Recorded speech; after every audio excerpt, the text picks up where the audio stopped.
Okay, so Ryan, we're up and running, mate. Nice to meet you. How you doing? Yeah, I'm doing well. Looking forward to the conversation.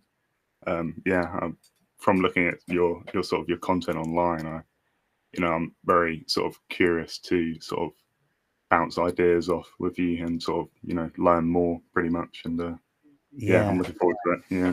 So you've got a channel of your own, and uh, you speak about similar sort of subject matter, philosophical, psychoanalytical, those sort of things.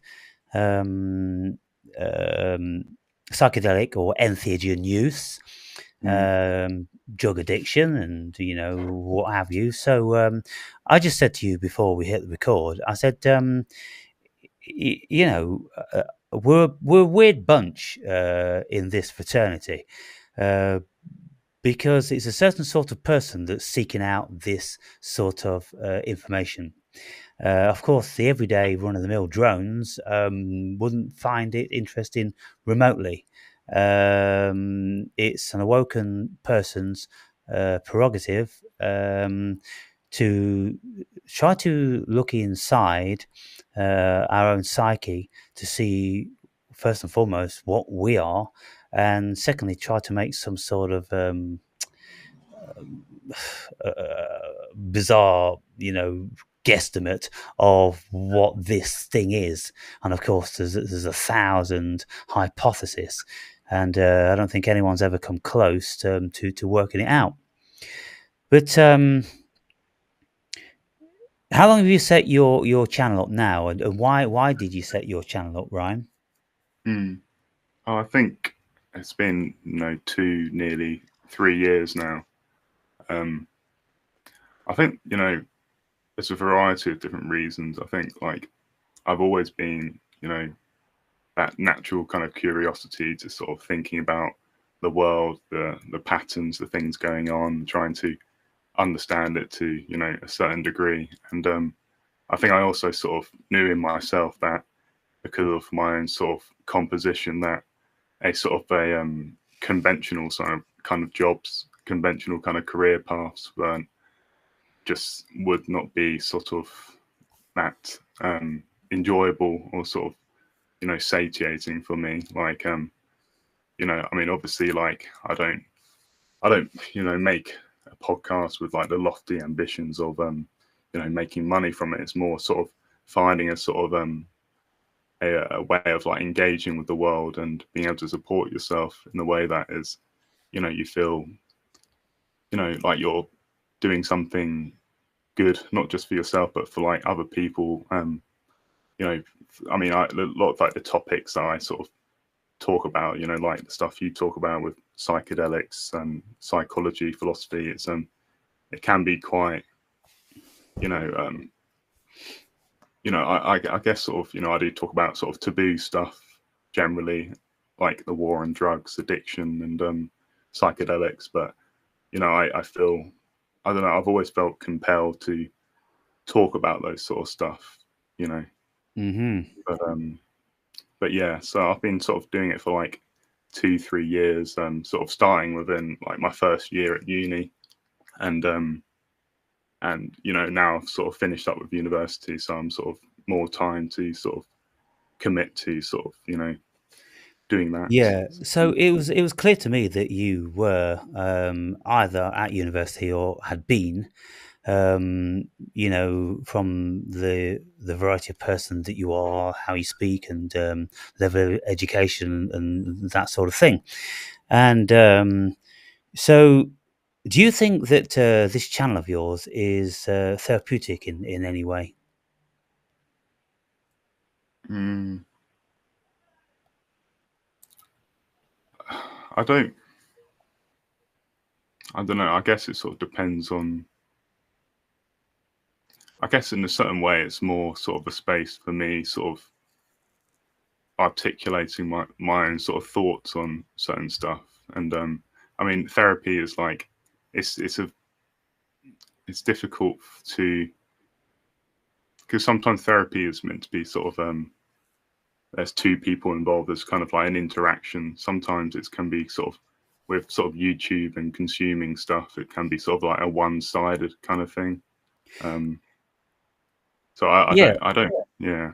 Well, I mean, therapy, talking therapy is talking therapy, Mm, and doesn't necessarily need to be with somebody, because invariably these therapists, they don't say a great deal, because the whole thing about therapy is that you say it. You listen to yourself saying it, you acknowledge it, and then you make certain realizations. And basically, all the therapist will do, he'll make a few notes and he'll prompt you in a few regions to look at something that he feels maybe you've missed, or maybe you want to go over again. And that way, we will make our own realizations. Because the fact about therapy is no therapist has ever cured anybody. No psychiatrist has ever cured anybody, because how can we when we don't know hardly anything about the mind? But what we can do, you see, I trained as a hypnotherapist, and I studied psychotherapy for many, many years, Freud and Jung and many other people. So, I'm very familiar with the format and how it works. But mostly it's a road of self-discovery. And so I can see that you're speaking about your personal addiction, and maybe it's an unconscious thing, but you are having some sort of catharsis. You are releasing that. You're putting it out there, which is one of the first steps to coming clean with yourself, and uh, looking at yourself and accepting, you see. Because if we're going to be burying all this stuff, and we're going to be denying our addictions and our failings and our insecurities and all these sort of things, then we're never going to be broaching the issues, and we're never going to be getting any resolve on it. And so I've said for many years that this channel has lots of things, and is very, very complex, because we're all very complex. But there is a therapeutic thing for me. This is mostly my only form of socialism, or socializing, let's say, because I don't engage in people. Very, very seldom. I'll have a bit of a chit chat in the gym. There's one guy I can have a decent conversation with. That's the only person. And so they're very far and few between. And so if we want to speak, we have to look somewhere else. And so with yourself, if you've been doing this for 3 years now, I'm assuming that you started it when you was at university. mm, Yeah, yeah. and so did you consider that you could engage with people at university on the level that you're speaking now? Um, I think it was something that was definitely like a rarity, um, which I did find, it was quite unusual because, I mean, prior to like going to university, you think this is like a sort of an educational environment where you would have like people who are interested in talking about stuff, curious about stuff. But I mean, I guess sort of universities not really. I mean, nowadays they're more these sort of credential mills, really, for you know wealthy parents to send their kids to get a nice shiny thing that tells them they Yeah, can think and go get a job or whatever. So I was quite disappointed, really, with you know. I mean, did manage to find some like-minded people who were willing to sort of when you're talking to them, you're able to like pierce through the sort of the performative kind of layers, to yeah, actually just sort of being there with a person and not being there with a person. They have like an agenda, or they're looking at you as sort of an extension of themselves, kind of. Like there was sort of a lot of. I've always been a bit, I guess, sort of an outsider, kind of looking in throughout most of like my schooling, and but that's not necessarily like I wanted to be part of the main, you know like being part of a lot of kids, they'll have the aspiration of being liked and being accepted by the group or whatever. But to me, it's just sort of, I don't know, I preferred sort of the solitude, the peace of that sort of and the quality of sort of relationships, rather than having all these this social capital, Yeah. for the sake of it, because it's just, I don't know, Yeah, a few it always seems quality absurd. relationships of friends that you can talk to instead of being social butterfly Mm. with nothing of any substance. Yeah, yeah. Yeah. And so what I'm being led to believe by listening to certain intellectuals today, the like of Jordan Peterson, that the universities have completely gone to pot. And I remember when I was of that sort of age, um, I was a worldly wide person at that stage. I mean, by the time I was 17, I was living alone in Canada, self-employed, with various different jobs, traveling the world. And then I, came back to Britain, and I would mix in bars with students, and they would, be learned in certain ways, and they would be marginally intellectual, and they'd be open-minded about stuff and inquisitive. That seems to have changed these days with the postmodernists taking over and crushing the spirit in universities, and now it's all about um, social decorum of the socialist variety, and there's so much that you can't say and you can't do, and you got to follow this criteria and be this sort of social justice warrior. And I don't know whether there's any room for radical free thinkers. What Mm. would you have to say on that? No, I mean, yeah, you put your finger on a lot of stuff that I saw and felt from sort of being within that whole environment. There's a significant amount of virtue signaling, obviously, which is something that humans, I suppose, generally do. These sort of desirable traits that they're able to assimilate with the group. But I don't know, a lot of it involves sort of giving lip service to obviously like absurd things, and and like when if you are sort of provocative or contrarian, or you have a view, or you're able to think about a view which isn't the sort of the consensus, I suppose, you there is that sort of tendency to sort of shun that. And this is something that I even felt even amongst writing essays and stuff for academics and stuff.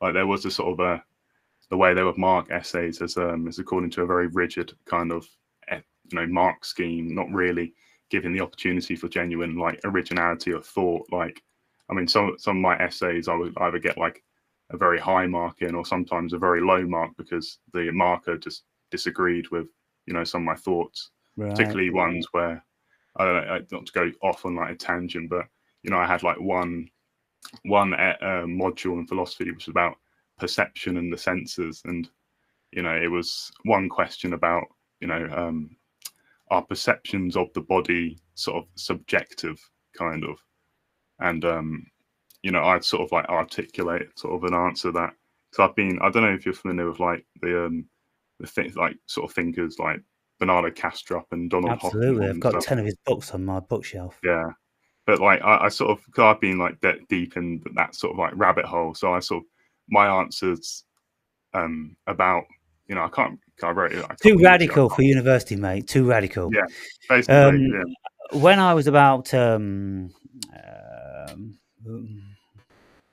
I think about 45, I think, I thought I'd go back to university, or go to university, to take a degree in psychology, um, because I had a propensity for psychology, philosophy, and therapy, and those sort of things. And I thought, well, the only way anyone's ever going to take me serious in this current paradigm is if you got a stupid certificate from one of these institutions, which ain't worth a wank, to be fair. And most people, businesses, are starting to look at it like that. And so this is why Jordan Peterson has just created his own university. I don't know whether you're familiar with Jordan Peterson that much. Yeah, I mean, I mean, I remember when he first became popular in like 2016 for this, I don't know, the C16 bill. C16 bill. That's Yeah. when I like So first. he's come a long way since then, and he's got his Peterson Academy, and he's got a lot of brilliant intellectuals, which are creating videos because it's all an online thing, and so that's the way forward. Because he's absolutely disgusted with the ransacking of the universities in Canada, in America, all over the world, really, because this liberalist postmodernist thing is set about to crush the spirit of the world, the individual thinker, and they just want to churn out obedient workers. But when I was, I had to do this preliminary course at college to get the equivalent to 3A levels as my entry to university.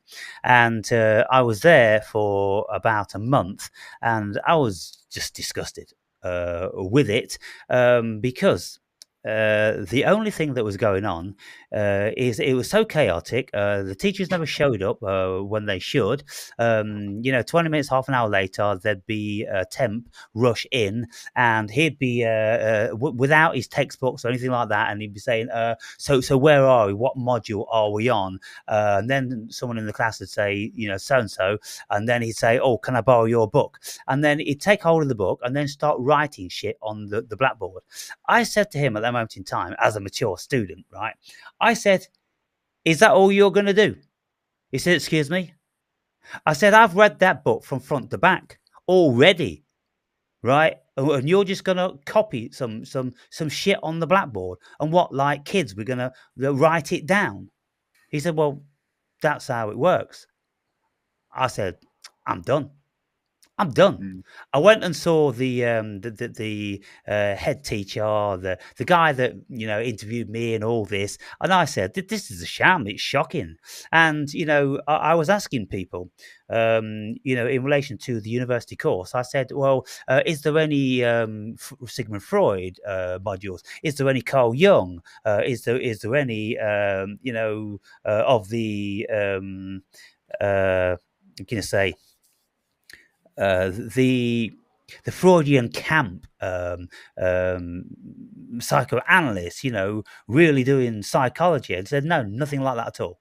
Mostly, it was all about gathering data, and I'm like, oh, I can see what's going on here. Then we are indoctrinated into gathering data to feed back into the machine, so it can be used against us to control us, because that's all it was. I wasn't going to learn anything about real psychology. And I'm like, this is completely fucked up. And so I just done one. You see, before I went there, I'd read like 100 books, Freud and Jung and all the rest of them. And I was expecting to meet people that, knew something about that. I never spoke to a single person who wanted to be a psychologist that had read a single book on Sigmund Freud or even knew who Carl Jung was. And I'm like, well, I don't know what these people are going to be learning here and what they are supposed to be qualified for when they've gathered some data gathering skills.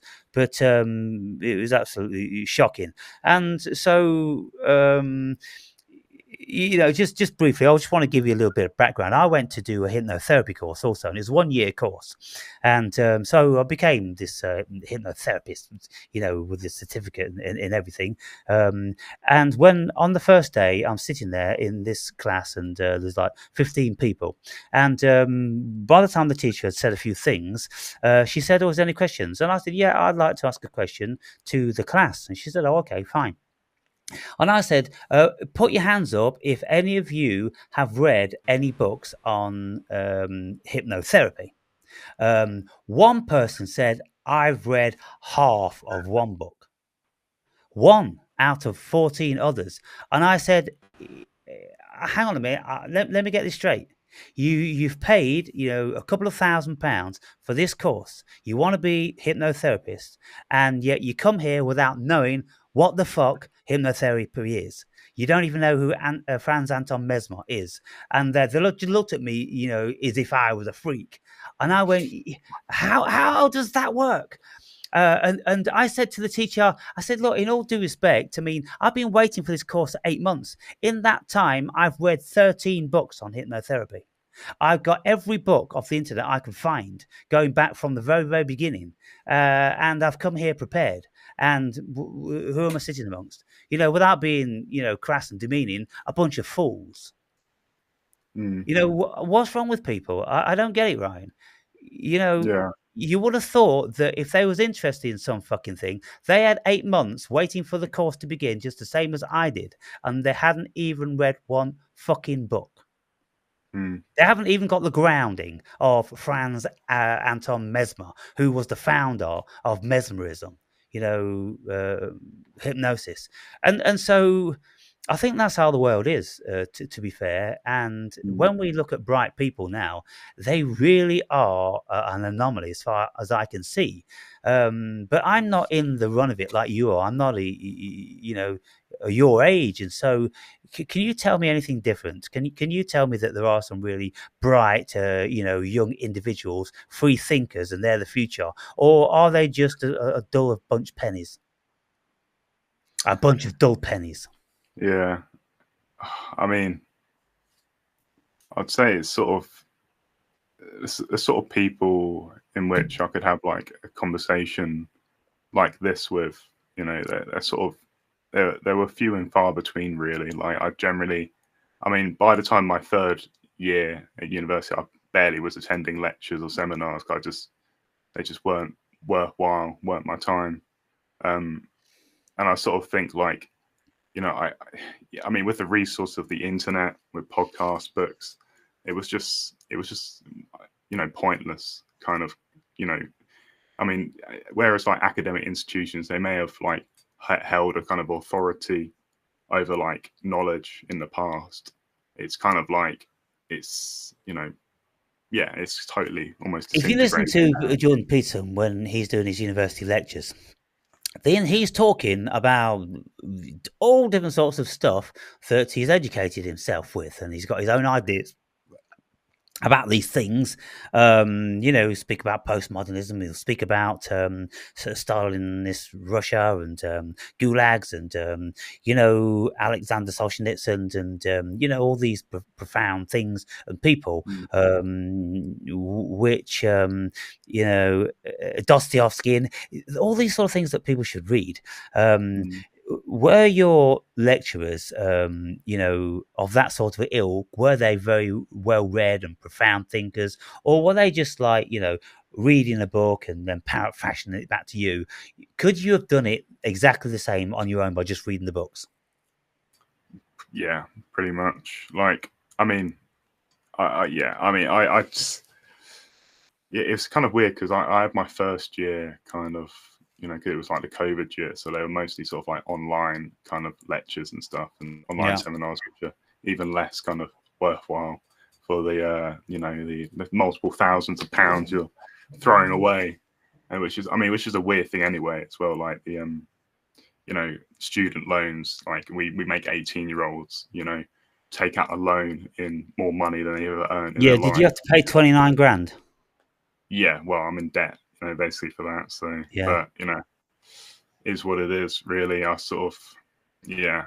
I was kind of fortunate that before I went to university, I did take a gap year beforehand, throughout COVID, because I was like, I'm not going to go to university in this sort of setting, and that gave me a chance to like really, read more of like what I find interesting. Like I just started, learning more about philosophy, like and just self-directed kind of learning, which is always the kind of stuff that I prefer to do. Like I've never been able to when you're having to learn this curriculum, which is sort of Yeah, from the if you want to outside. learn, then it wants to be fun and interesting, and you want to learn that Yeah. shit.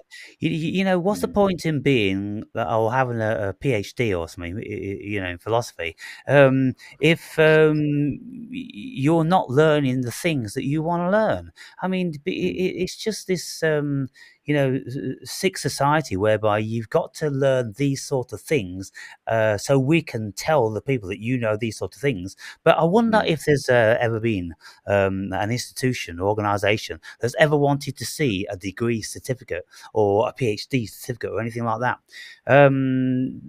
Because my daughter, she got a degree from university, and she's never ever been asked to see it. She never even was quizzed about it. It's on a CV, and that's all that was necessary, for Mm. her to get any of the jobs.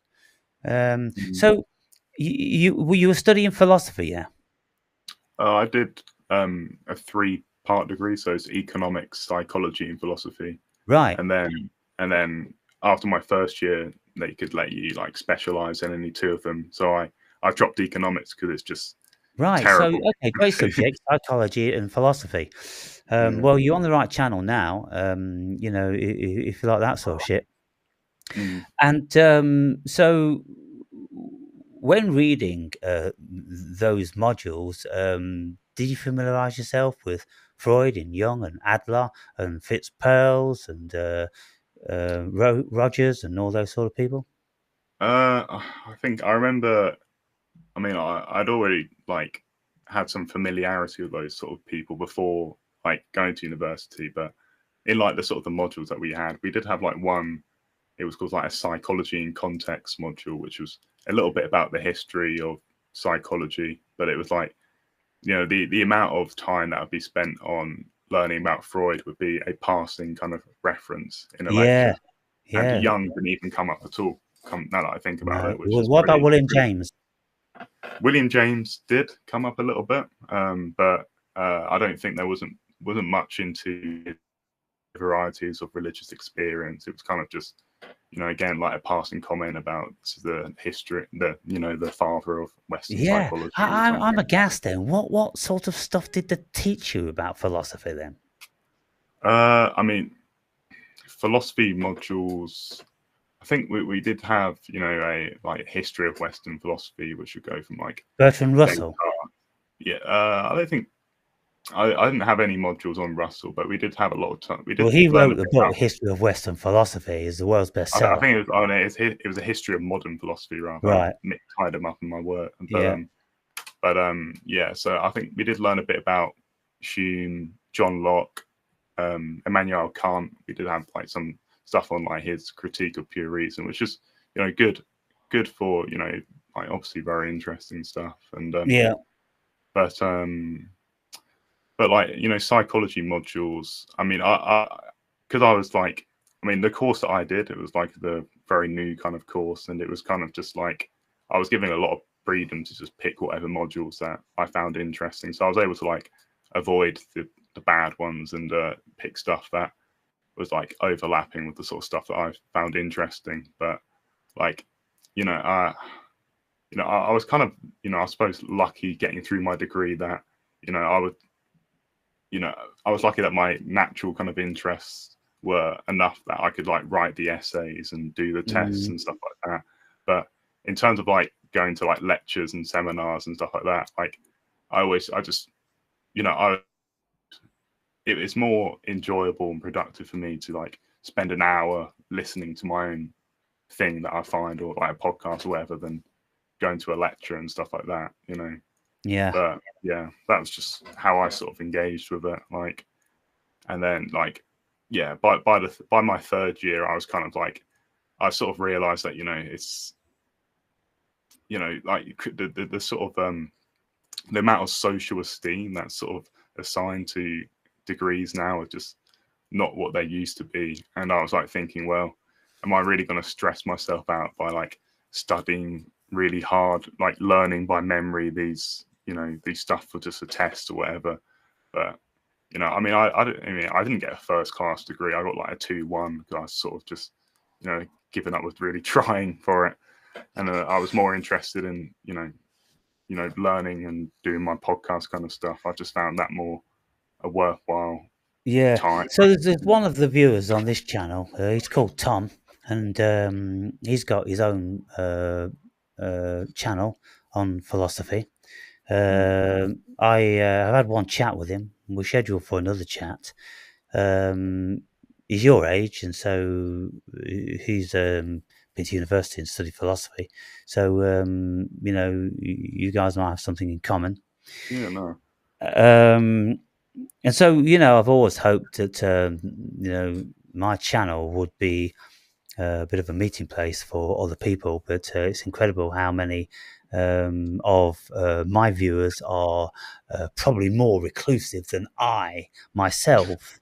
Um, I still don't know anything about the vast majority of them, Mm. and they don't appear to have any confidence in any shape or form. They need to hide all the time. They hide behind their icons. They hide behind a fiction of a name, and most of them are even scared to put comments down, or not able. And I just find it all very bizarre. Really, and this is Mm. why so often I have a right good fucking rant and I'll rip an arsehole in the fucking channel because, if it ain't ever going anywhere, then there's no point in it fucking being here. Yeah. But, there's a few more people coming forward tentatively. Um, I and mean, I don't know how what. long? Sorry, I was Sorry. going to ask, like, how long have you been like doing your channel for? I've been doing channels for 10 years. Yeah. I've had lots of channels, and most of them have been taken down because I've violated YouTube's fucked up shit, with drugs and COVID and, all that sort of stuff. And, a fair number of the channels, I've just thought, nah, I'm throwing the towel in and I've just deleted them. I just get Mm. fed up and I just delete them. And I was almost on that precipice about a month ago. And I made one video and I was asking, if anybody, wants the channel to continue. And if they do, they might want to start engaging a little bit because, see, Mm. I'm not fucking about anymore. I'm not wasting my time. Mm. Um, but I don't know. I mean, the world is becoming a very, very curious place, and to find people that can express themselves, you need a lot of qualities. You need a lot of background in whatever topic you want to speak about, to feel confident to be able to do that. You need to be confident in any case. You can't be a shrinking violet or scared of someone putting a comment down and not agreeing with you. It seems that that's the biggest fear of the world today. It's not nuclear war. It's not Armageddon. It's if someone is going to put a comment down, disagreeing with them, then, what I've noticed about the human ego, it is exceptionally frail these days. And all you got to Mm. do is just say one thing that marginally could be deemed offensive by somebody, then they're all up in arms, and they're all like this, or they're all like this, and they're all unsubscribing, and I don't know what the fuck they want. They've been mollycoddled to such a fucking degree. We should bring back national service and all different sorts of stuff like that, and the kick fucking 15-year-old asses straight into the army, Mm. because the world's just a bunch of fucking pussies as far as I can see. Yeah. I Um, mean, so I was just sort of hearing you say that. It reminds me, there's like this good book by Jonathan Haidt called like The Coddling of the American Mind, where he sort of, mm, where, I mean, which he wrote in response to the sort of, in the early 2016 when there were like the campus sort of protests and whatnot. And, this sort of emerging like group of sort of overly sheltered, overly protected, college students who are, hypersensitive to criticism, and like what we started talking about at the start about, you know, yeah, I like, and he goes into it in the book about what sort of um, reasons, what sort of explanations can we like offer for why we have a growing generation of like kids, teenagers, young adults now who, yeah, well, you don't seem to be really able to engage with discomfort. Well, it's I don't know, it's I mean, he sort of looks at it in terms of like how parenting practices have changed a lot, Yeah, we got a Like, lot of helicopter parents. yeah, When they introduced the safe room in the universities, that's when I knew absolutely the universities were fucked. mm, Did you have a safe room in your university? we probably did, but I didn't bother You see, to you look. see for a time that they had an on-site psychologist or therapist where in this safe room, and you could go and you could tell them if you're being bullied or if you're feeling insecure and all these different sorts of things. And it's kind of like, whoa. Mm, What happened to growing up? I don't know. And in recent videos, I've been saying when I was a kid, for instance, you've got strawberry blonde hair, could be considered to be a little bit ginger. Everybody be calling you ginger bollocks and like, I do oh, get ginger got a lot fucking of balls. that. Don't pass the ball to ginger balls, and you'd have to fight for the fucking ball. And No, if no. anyone was lanky, it's lanky cunt, and all different sorts of Mm, things. And at the end of every single year, we'd always have fisticuffs out on the village green of who was the hardest in every year. And everybody mm, would be bloodying everybody up, and this was just a thing. And then yeah. when you went back to school the next year, you knew who was the hardest in the year. And Mm, then when that year ended, you'd find out if it was still the case. But now yeah, you got I know. all these safe rooms, and everyone's on Ritalin and all different sorts of very, very peculiar things. And you got a lot of autistic people because of the fucking squirty shit. It's not this recent squirt shit. It's this squirt shit that's been around for Mm, some time. During that period when they start doing these squirty shit, all of a sudden autism is just grown exponentially. And so yeah, the human race is in a very sad way. So yeah, and I think I sort of and like a lot of sorry if you can hear my dogs. yeah, Yeah, a lot of a lot of the sort of the rationale that they give for providing these safe places and coddling kids, it's always this sort of this articulation of good intentions, and it's like it's strange how the road that has led to this point with overly fragile children who and people who are not able to really engage seriously with the difficulties of life, which are fucking there always. Um, yeah, it's something to think, and it's like, and like I tend to think that like human beings, like organisms in general, we're anti-fragile, right? It's like it's stresses and adversity. They don't they're like they're very natural and almost essential part of developing you know as a person, individuating and being able to like weather those sort of those challenges that life face you. Like if you don't expose your children or anything to any kind of challenge or any kind of adversity, like if you're never made to feel uncomfortable, you atrophy like so yeah. profoundly. Of course, the body's going to atrophy, the mind's going to atrophy, the character's going to atrophy, and we're Mm, never going to have any strong leaders. We're going to have a bunch of weak, fucking shrinking violet pussies. But you see, if you are familiar with the New World Order and globalism and all this sort of thing. And what the agenda is? Well, the agenda is exactly that: to break the balls of mankind, because they don't want anybody coming out of any random university, vying for these positions. They've already got it all written down. They've got the families. There's so many families and their bloodlines and everything, and they're the ones that go through the select system, coming from money and coming mm, from blood, and they're the ones that are always getting in. Obama, his bloodline apparently goes back to the pharaohs. All these people are supposed to be linked to ancient bloodlines. The Bushes and everybody that's been in. Doubtless mm, Trump isn't one of them because he's a renegade. He's proper on the outside. But yeah, all these people, they're keeping it all in the family. And, that's something that um, somebody's going to have to contend with, sooner or later. But the way things are going, it doesn't look like it's going to be addressed any time soon. mm, Um, but you know, from your perspective, I feel sorry for people, your age, coming out into this shit fest. The world is a fucking shit fest.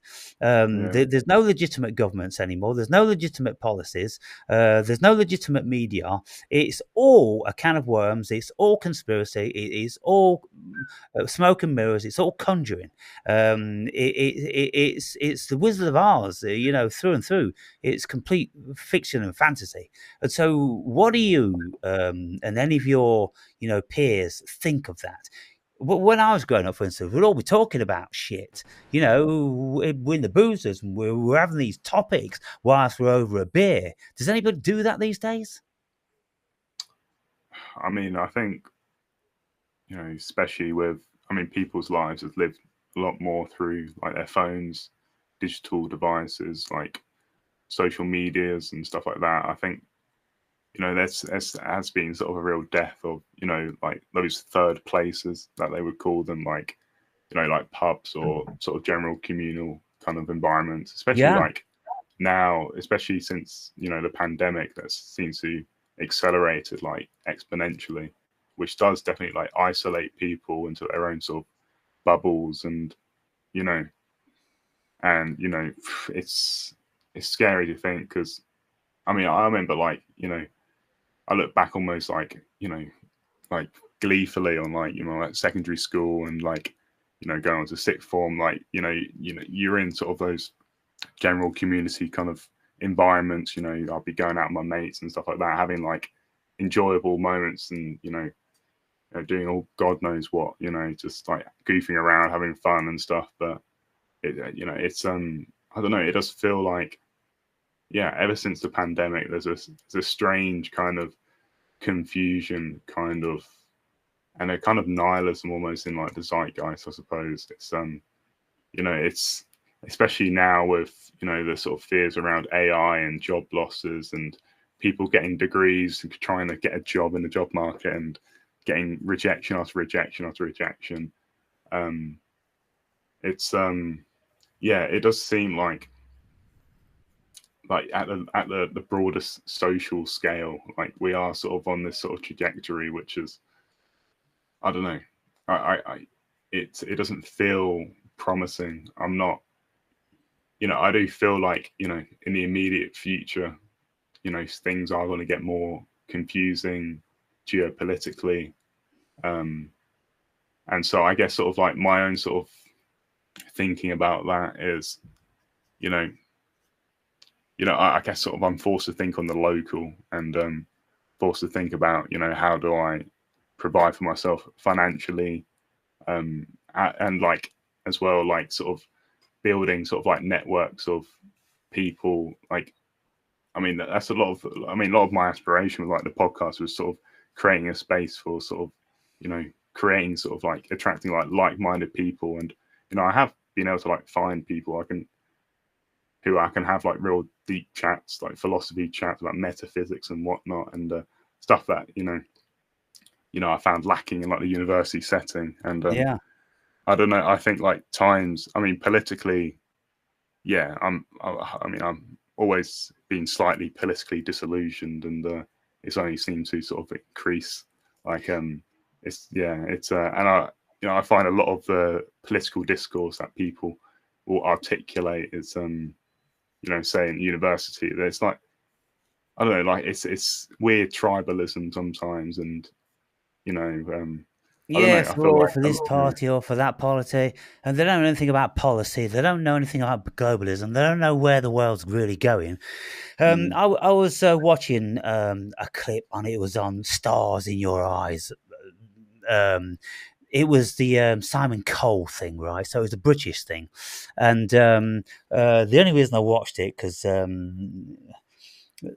somebody was doing some sort of comedy about somebody that I thought might be interesting. So I clicked on it, and this guy he was impersonating Trump. He was impersonating Russell Brand, and he said he was impersonating Nigel Farage.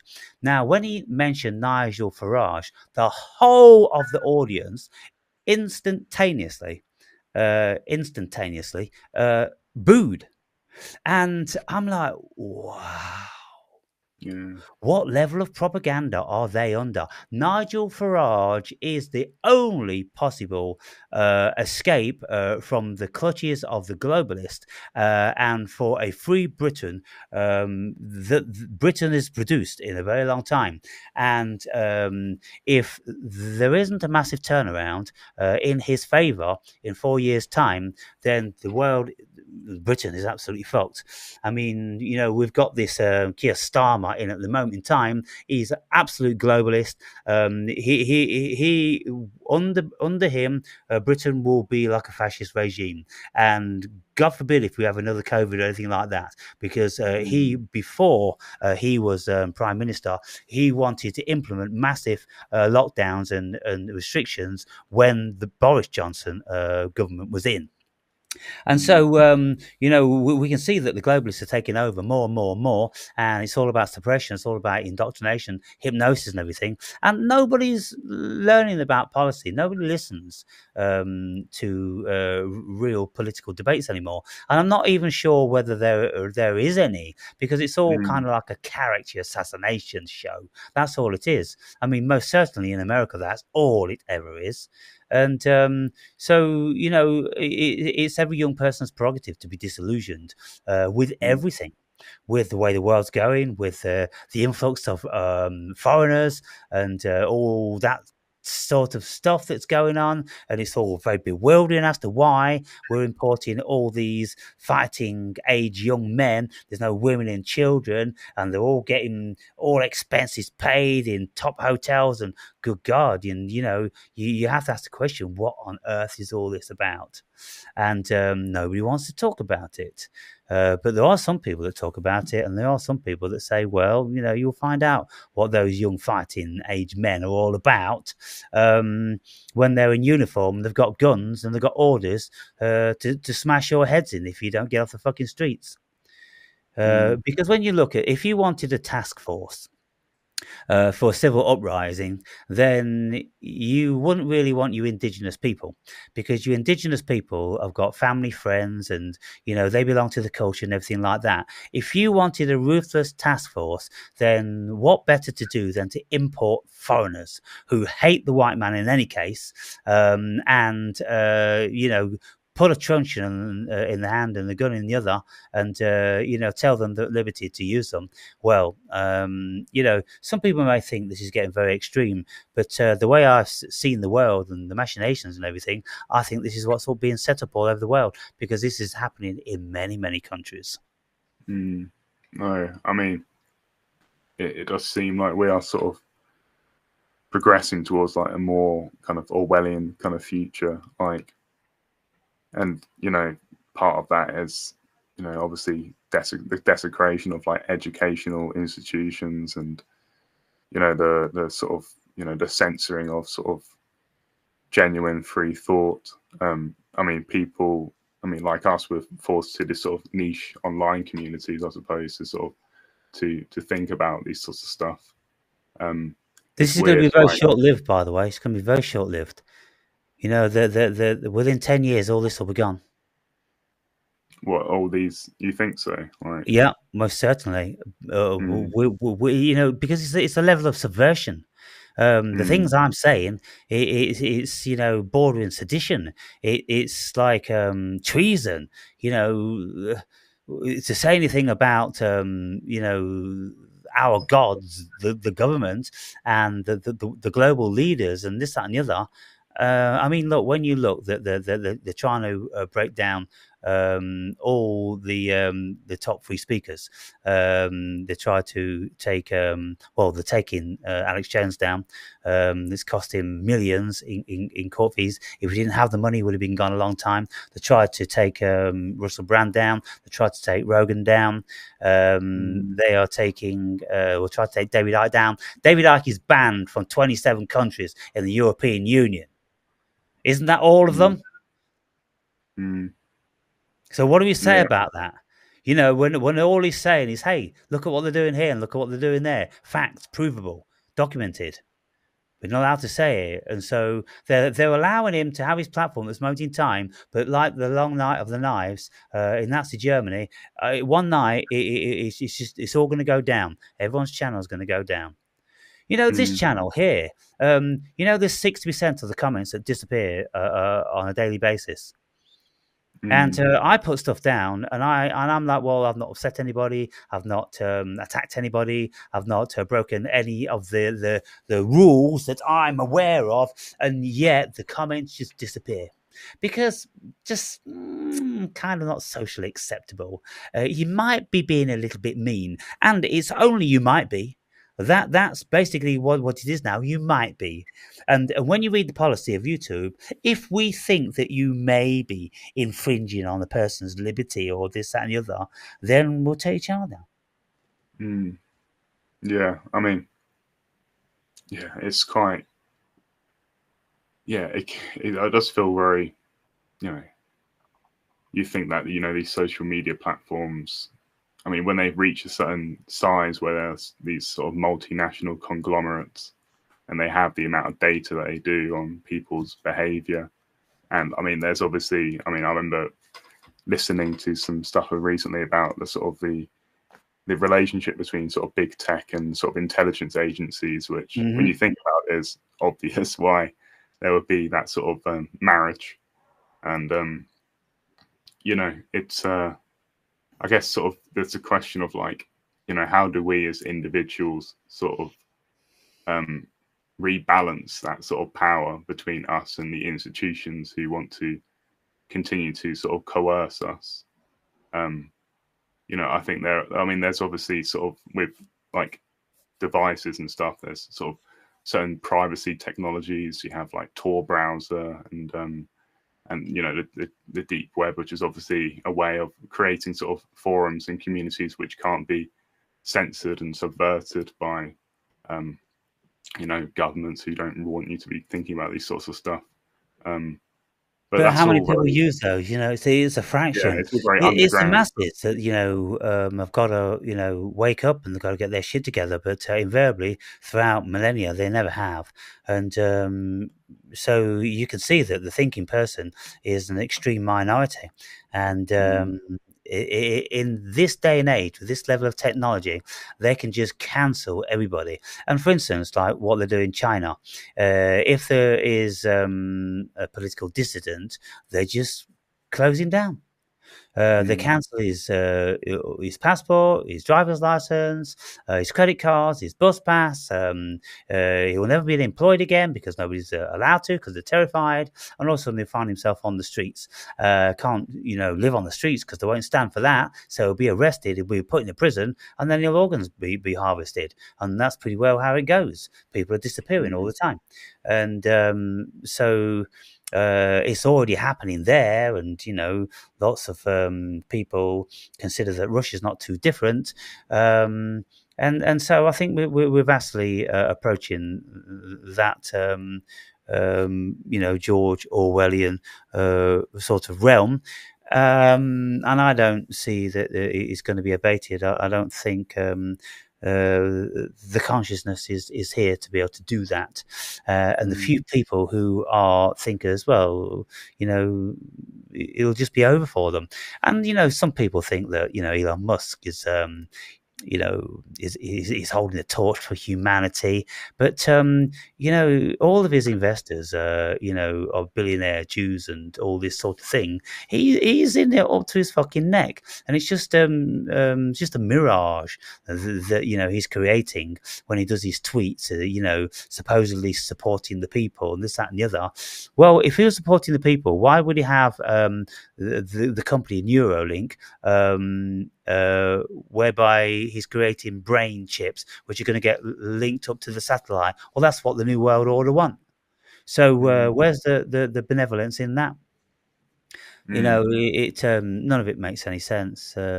mm, But anyway, even if he was a little bit of a renegade, well, all it's going to take is one bullet, and then there's a whole new regime. Someone else is going to just slip into his shoes, and this is how it's always been, and this is how doubtless it will go, and that's why everybody's so terrified.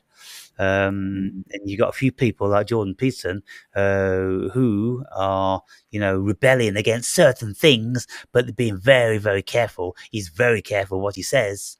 mm, Because he knows he can be cancelled in an instant, but he's pushing back within parameters, and he's looking a little bit brave, but he's not really picking any decent fights. Um, so, yeah, anyway, all that is kind of depressing, and mm. I feel sorry for the youth of today. But what sort of a job would you be going for, or are you going for now? You've got that qualification. Who's interested in a qualification of philosophy? What does that mean to Well, an employer?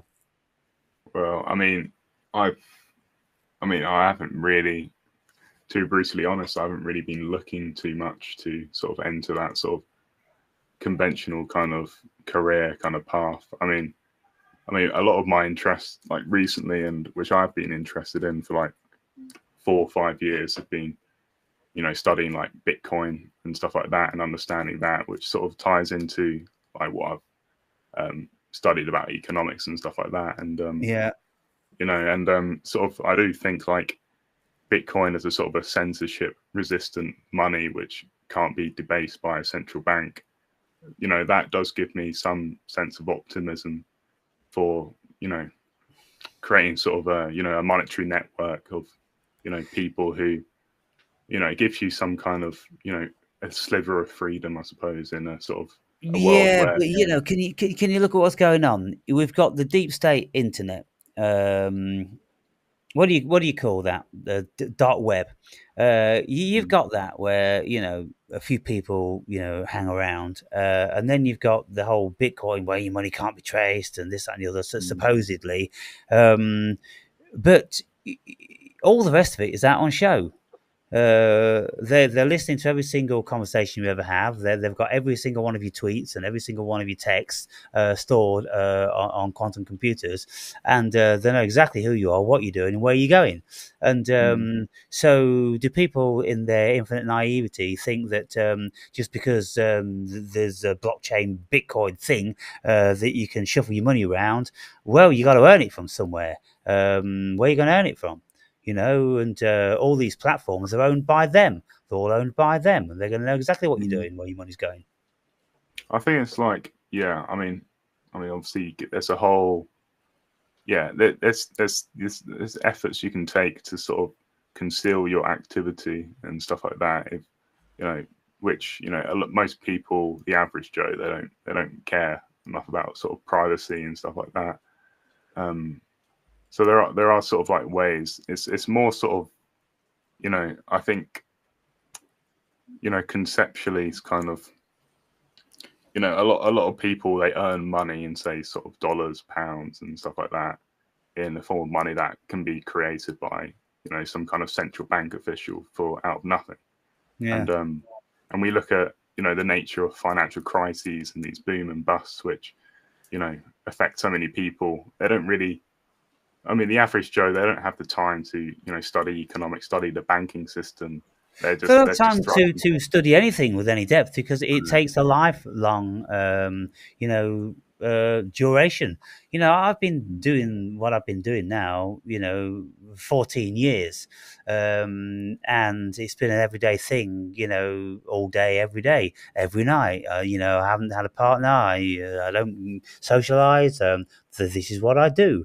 And, things are changing so exponentially. And even when you've learned, a great deal about human psychology and, the various philosophies of the world and, the machinations of man, well, there's so much conniving that's going on at this moment in time that Mm, even the best of the best don't know what the fuck's going on.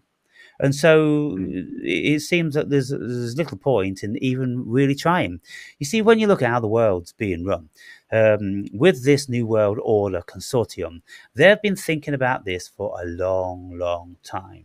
And many people would even go as far as to say that, the people that you got running the world now are descendants of the people that ran the world, from, Roman times. After all, America is taken on board exactly the same governance as Rome did, all the policies and everything like that. And it's all fucking, bread and circus. Hang on, I just got to close the window. Cool, cool.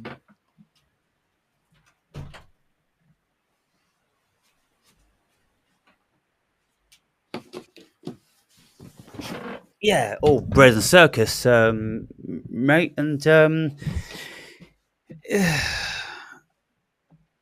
they've got too much power, and because, of course, they own all the resources, and they own the world. Then I don't know whether there's any way out of it. Yeah, I mean, I guess sort of like when I think about, because a lot of this, like you mentioned, the bread and circus, and I've sort of been interested in psychedelics and understanding how prohibition very much as a sort of a way of sort of social control on people's very minds and their way of thinking about things, thinking about problems and how to solve those problems and stuff. Like, I don't know. I don't have like what as yeah. There's a lot of reasons to be sort of pessimistic and fearful about the future and stuff, but I still feel compelled to fight it in whatever way that I can. Like, I don't, it's just, I guess the stakes are even greater, I suppose. And I think we can. I don't know. I sort of this, like you mentioned at the start, like part of this sort of world order, one of their main instruments of creating, of taking and assuming more power is to create and sow confusion, disillusionment, and make people feel like there's no point in trying anything. Yeah. But I feel like we can always act on the local, and through our sort of immediate environment, immediate social groups and stuff. Like, whilst we can't, we're so distant from, the institutions of power, we can sort of help, I mean, I don't know. I feel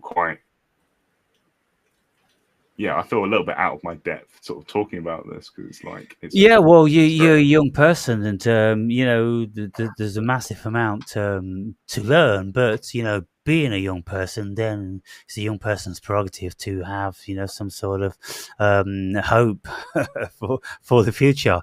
And if you didn't have hope, then you would be fucked. So, do you remember what the first video came to you in your feed from my channel? do I remember which video? Yeah. There's a Gosh. massive storm going on outside. That's why I keep looking outside. The wind and the rain is thrashing down. Well, I'll try and find it based on which ones I've seen. It would probably be a few months ago. Hold on. do you remember I think I remember it was one. I think you were talking about Neil deGrasse Tyson or something about the two hemispheres. I don't know. Right. It's a long time ago. I'm trying. So, how many other channels slowly of this up. variety are you subscribed to? How many is out there? How many have you found? Because I don't get sent any links in my feed to people like me. Well, I guess sort of. Well, I'm sort of generally subscribed to a variety of different channels, ranging from sort of like general sort of like non-duality kind of channels, So Yeah, I'm but talking what the about, you know, free Bitcoin. thinking, shit kicking, people like me that just put a camera in their face, and they're not, got no airs and graces. They're not trying to appease and please everybody. Just blokes with an Mm. opinion and a life experience. How many channels have you ever seen? I'm just gonna open up my subscriptions to sort of remind myself. Uh, I think these channels, for one, they get ghosted. Um, I know my yeah, channel is getting ghosted. They don't want these channels out, yeah, and if you don't fulfill the criteria of looking pretty with all your graphics and everything, then people ain't interested. And I think also mm, people wouldn't click on your video unless you've got 7 million views, because the fucking idiot sheeple. mm, One person did actually tell me when my video came up in his feed and he saw me looking like I do. He went, "Oh, this will be fucking interesting." And he clicked on me. And then he said, "I was actually quite pleasantly surprised by how you're speaking." mm, And I'm like, yeah, how many, of these idiots are judging the book by the cover? You know, I wonder how many people are going to be hungry for real people one day.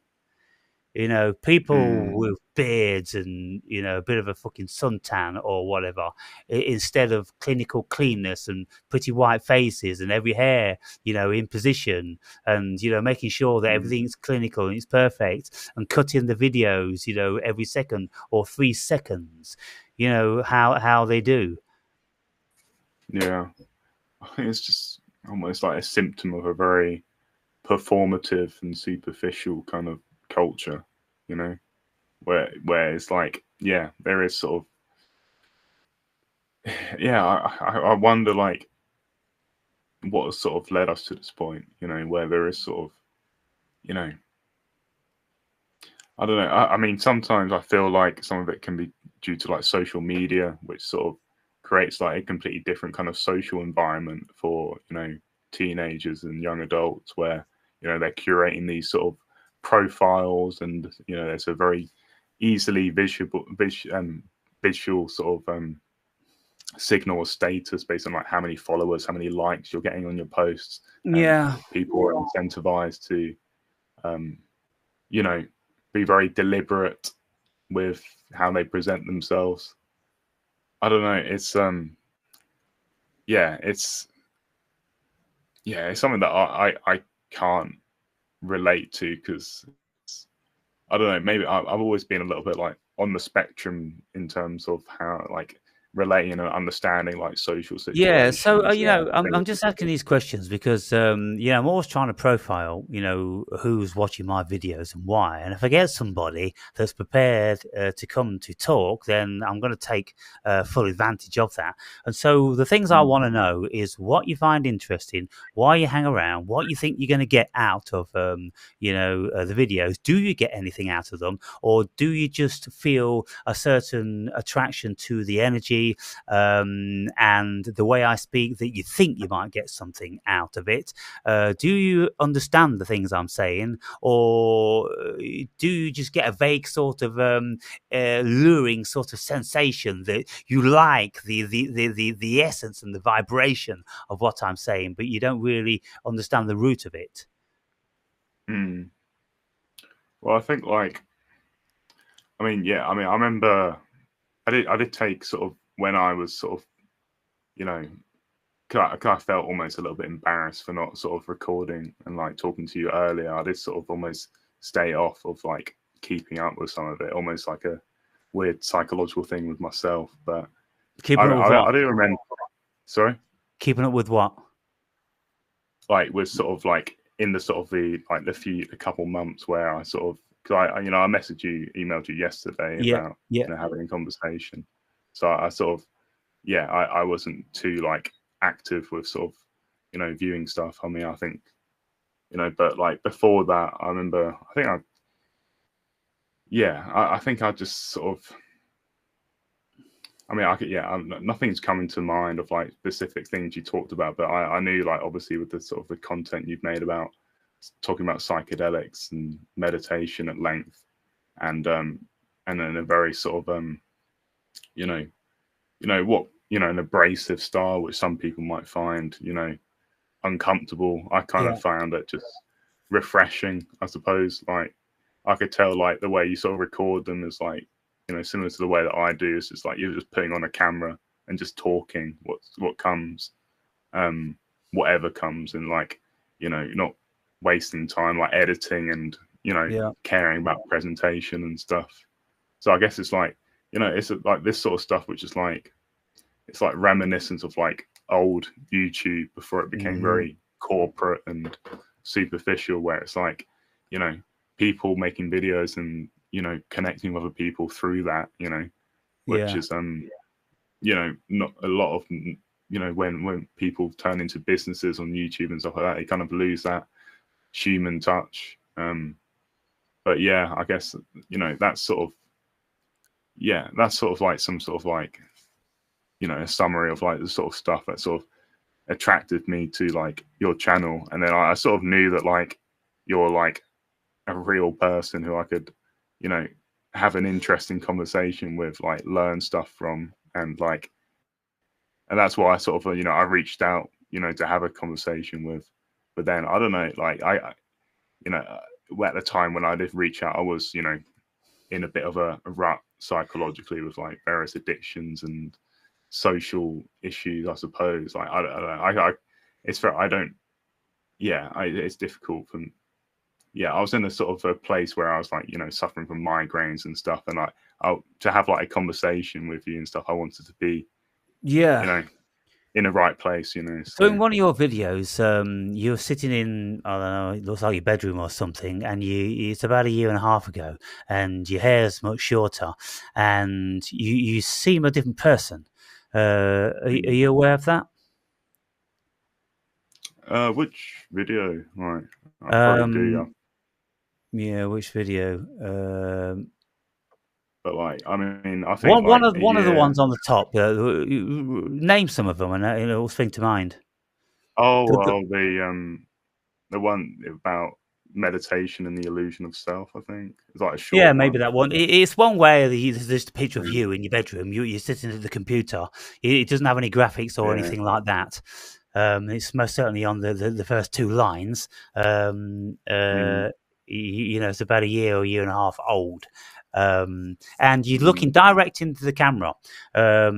When you've only looked into the camera about twice during this whole conversation. Your mm, eyes are up in your head and they're all over the place, searching, mm, seeking, whereas you're not focused. Um,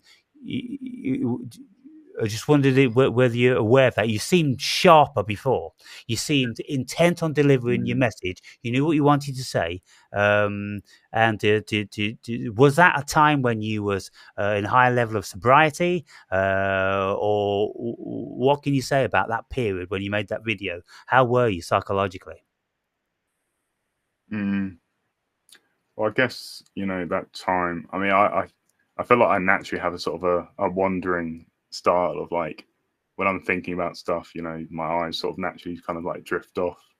Um, I mean, sometimes it's with when I have episodes where I maybe like script them out and stuff like that, then I'm able to like present them in a very sort of like direct, Yeah, where I'm reading something off something. So yeah, it's maybe that like when I do the ones where I'm like just talking through stuff, I don't know, I have this sort of, I'm not doing it consciously, obviously. It's kind of just like I just did it now, kind of. But yeah, I'd say like a year and a half ago, that was like, a lot sort of happened within that between then and now, I suppose. Like I did go through a period, say like 6, 8 months ago, where I was sort of yeah, like just abusing myself in a sort of way, like and like I mean, whilst doing that, like I would still be eating well and trying to exercise and stuff, but it's just, yeah, it's I look back on it and it's I do sometimes worry about whether I've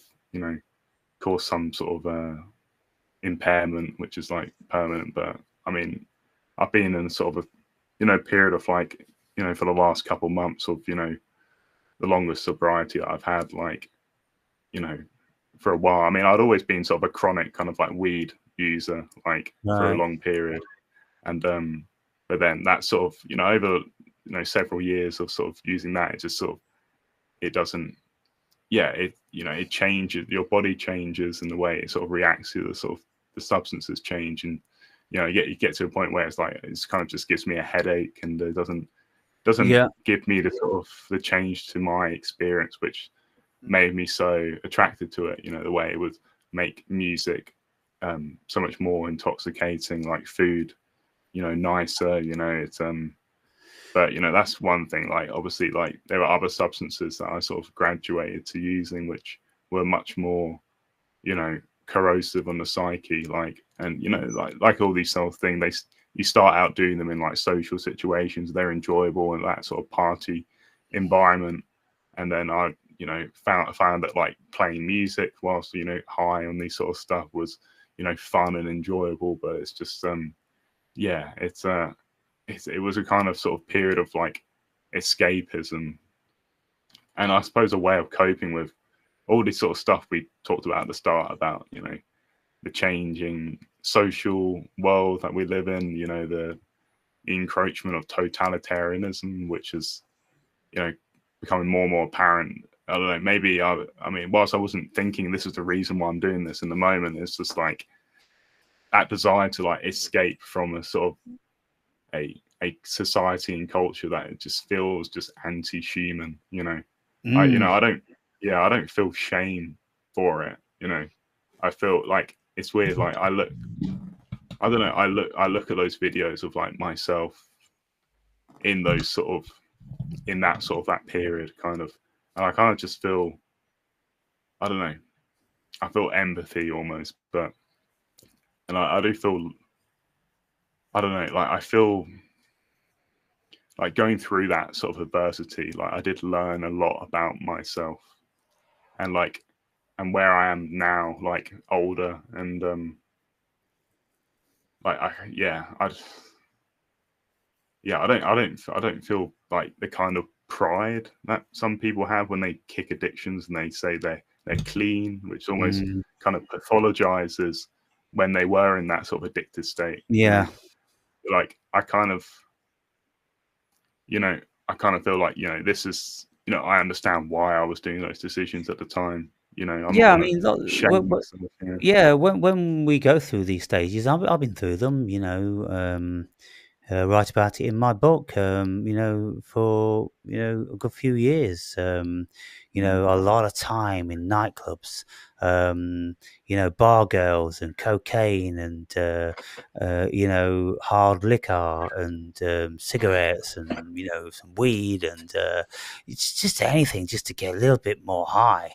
Yeah. And because obviously I wasn't satiated inside.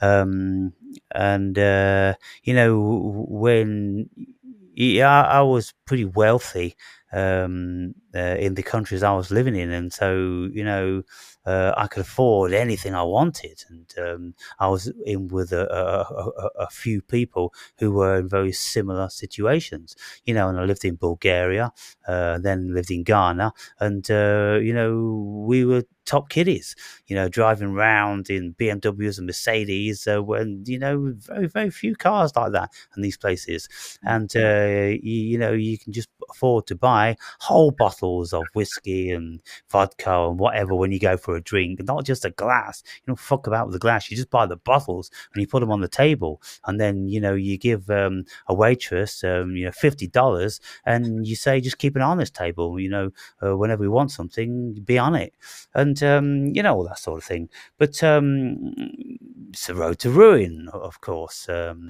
It's a road to ruin. But like you, I don't regret any of that, because it all served a purpose.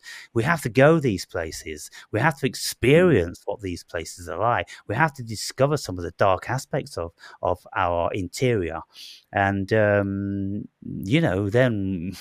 we're doing what Socrates always advised us to: know thyself, You Yeah. start to look at the beast you really are. Yeah. I know. And I And, think, yeah. you know, and the ass that you act like, you know, given the opportunity. If you can buy people, if you can buy women and lawyers and doctors and anybody because they're so poor, well, you start to get a bit complacent about that. And you start to forget the humanisms within certain things, you know. And when you're in countries where everybody buys everybody given the opportunity, and everybody will sell themselves given the opportunity, then it's par for the course. And so, yeah, very tragic. Um, you know, when I went to Bulgaria, you could get a lap dance for £3. Finally. Yeah. Yeah. And so, of Yeah. course, well, you know, a bottle of whatever was like, you know, £15 in a Mm. nightclub. You know, what would it be now? 150 quid, something like that? 15 Something like pounds that. for a bottle of whiskey. And then, you know, the lap dancing girls, you go and see the madam and you tell her that you want to take that one. And you know, oh no, or that they're dancing girls. Well, how much do they earn you a night? You know, you work out Mm. how much it is. You think, well, the place is not that busy. You know, if she did 20 dances, right, I'll give you 30. I'll give you 30 right now. Okay. And all of a sudden the deal's Mm. done. So you've bought Mm. the madam, you've bought the girl. You know, just like that. Mm. Um, Yeah. and you know, it can be fun, but then you know, Yeah, it feels, and it's just kind of goes to the sort of how that power, having that power is kind of, yeah, it gives you the sort of the kind of illusion of sort of, feeling fulfilled, but it's like, I don't know, it's like, yeah, it's just, yeah, a society where it's like, people are in such financial precarity that they feel they have to sell themselves, and then there's always going to be people who are in the power position where they can buy people and stuff like that. It's a very kind of, it feels like a deep perversion of like social relationships, yeah. and it's like yeah, I mean, yeah, yeah, it's weird because yeah, I don't know, like But when we engage in those things anyway, it serves a purpose in our lives, and mm, we can say we've done it. We know what it's like, and then when we see people, hear of people that are doing it or have done it, you know, we know where they are and where they've been. Um, and if you know we've learned and grown from it, which invariably, of course, we do, then you know, and we've not hurt anybody on the way, you know, then it's been a good thing. mm, You see, people like Trump, everywhere he goes, you know, it's pay, pay, pay, pay, pay because it's expected because he got a lot of money. And so, you know, when the guy brings his golf cart, it's $100, you know, tip. You can't give these people $20. Trump gave me $20. No, it ain't gonna work. It's $100. It's the biggest bill. You know, it doesn't get no bigger than $100. There you go. And everything's $100, $100, $100 because you know it's expected. mm, And that's therefore then nobody's ever doing anything for you because they want to, because they like you, because they respect you. You know, how could he ever know that people liked him and thought he was doing a good job? And so, you see, if he wasn't paying anybody, then the guy that wanted to polish his gold golf cart, or you know, I don't know, do any favor for him. If it wasn't about getting $100, then you think like, well, that's nice. That's the genuine human being. He must feel something positive about me. But how can you ever know this? You see, when you're rich and famous, you can't ever know that about anybody that you're with. So it mm, completely perverts and destroys all the humanisms involved. And you can never trust anybody. You never know what love was, and you know you're firmly rooted in the realm of the devil.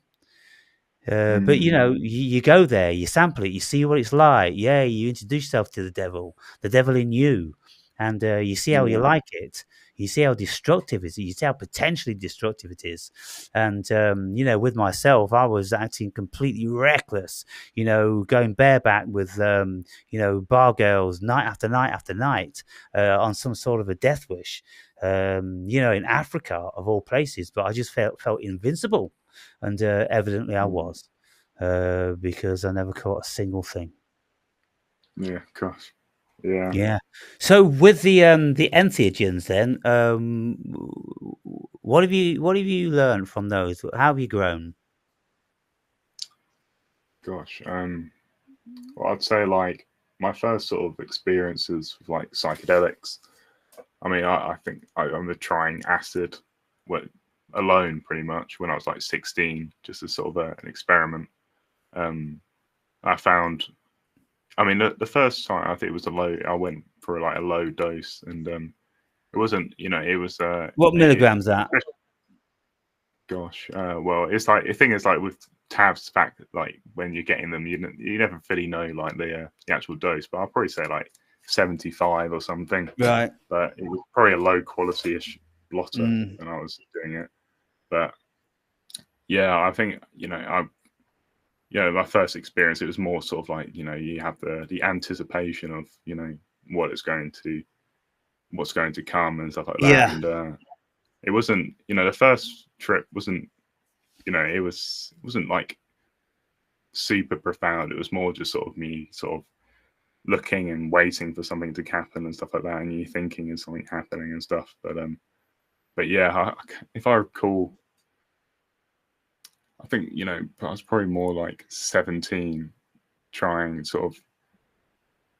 Yeah, it's very difficult to go back and see the first few sort of. Yeah, I sort of generally had like more profound experiences with like trying DMT for the first few times, um, which I found that quite interesting. Um, So did you take enough to get the so-called breakthrough? I don't think so. I was when I sort of consumed, I consumed it in like the changa kind of form, where it's Yeah. like a smokable herb, which is like what I've read. It's like more accessible. You can kind of like ease a bit more into it. So I And that's remember handy, like yeah. yeah, and yeah. So I remember sort of like when I had a bit of that, I was sort of experimenting with it over like a period of like a few couple weeks and stuff. Like so the first few times, I'll try it just simply in my room kind of, and then I remember like the first time it would sort of actually like kick in, and you get the sort of the drone that sort of radiates into your sort of body, and then you kind of feel like you're breathing, but so deeply, and like with like every sort of like cell kind of. It was quite bizarre, and I remember like I remember sort of your entire sort of visual field kind of disintegrating a little bit, but I didn't fully kind of commit. I was more sort of I remember closing my eyes and sort of experiencing a sort of the sort of expanded kind of state, and I had the sort of sense because something I always felt was like the way the sort of these like theogens kind of like interact with you is kind of like telekinetically, where like you'll have like a kind of thought or feeling kind of emerge, and it's sort of imbued with like I don't know a kind of sense of like otherness, kind of as though you're sort of convening with a deeper, more cosmic kind of intelligence.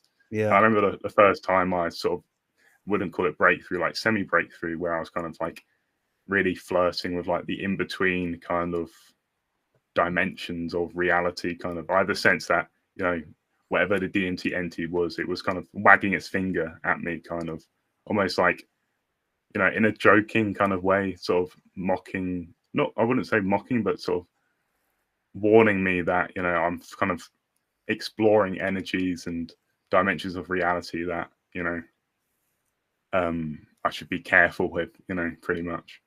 And beyond that, like I sort of have dipped my toes in a little bit, not fully committing to like a total blast off, particularly with like DMT. I remember consuming it in like a forest once, and I had like it felt as though almost like you know because I've always done it kind of like in conjunction with like meditation and general sort of yogic practices of like exploring the body, like the sort of the internal kind of like sensory energy centers and stuff like that. And like, I'd always have like sometimes with, I remember when I smoked it in the woods once, I had the sense of, the sort of, very strong sort of like locus of energy that sort of got stronger and stronger, and like your third eye, kind of that part of your head, and it almost felt like you're sort of slowly sort of, yeah, it feels like a very like the sense of the inside and the outside kind of starts to merge, and I felt myself almost sort of lifting up slightly, and then I'd always reach a point where it's like, okay, it's getting a bit too weird for me now, so I'm gonna not fully commit. So Right. So, do that's you kind get of any visions? What did the woods look like? Did you do it in open eyes or? yeah, in the woods. I remember doing it open eyes. This is probably like a couple years ago now, and yeah, it kind of felt like yeah, the sort of yeah, you'd be sort of more captivated. Yeah, you'd be feeling the trees and the sort of the branches and like the ground kind of. I don't know. I always have the feeling that it's like sort of there's a sort of the general kind of like buzz of Yeah, so I don't know. I won't say you need to, but that was like very low dose. Because the yeah, first thing you're going to see is you're going to see the whole world transform. Like mm, you're in Alice in Wonderland, it's going to transform, and you're going to be in another world. And if you do it with your eyes mm, closed, then you're in another world here with absolute technicolor, all different sorts of fractals and different crazy things that you've never seen in your life, and you've got the joking jester type beings there, which yeah, you're coming mm, into DMT. Well, ooh, yeah, you be careful, young boy. These mm, sort of things. Yeah, it all goes on. But if you're going to break through with DMT, then you will have to take at least two very, very deep, long inhalations. Um, mm, and then you hold them in until your eyes are bursting and your throat's burning, and then plumes of it come out. For instance, you mm, absolutely go.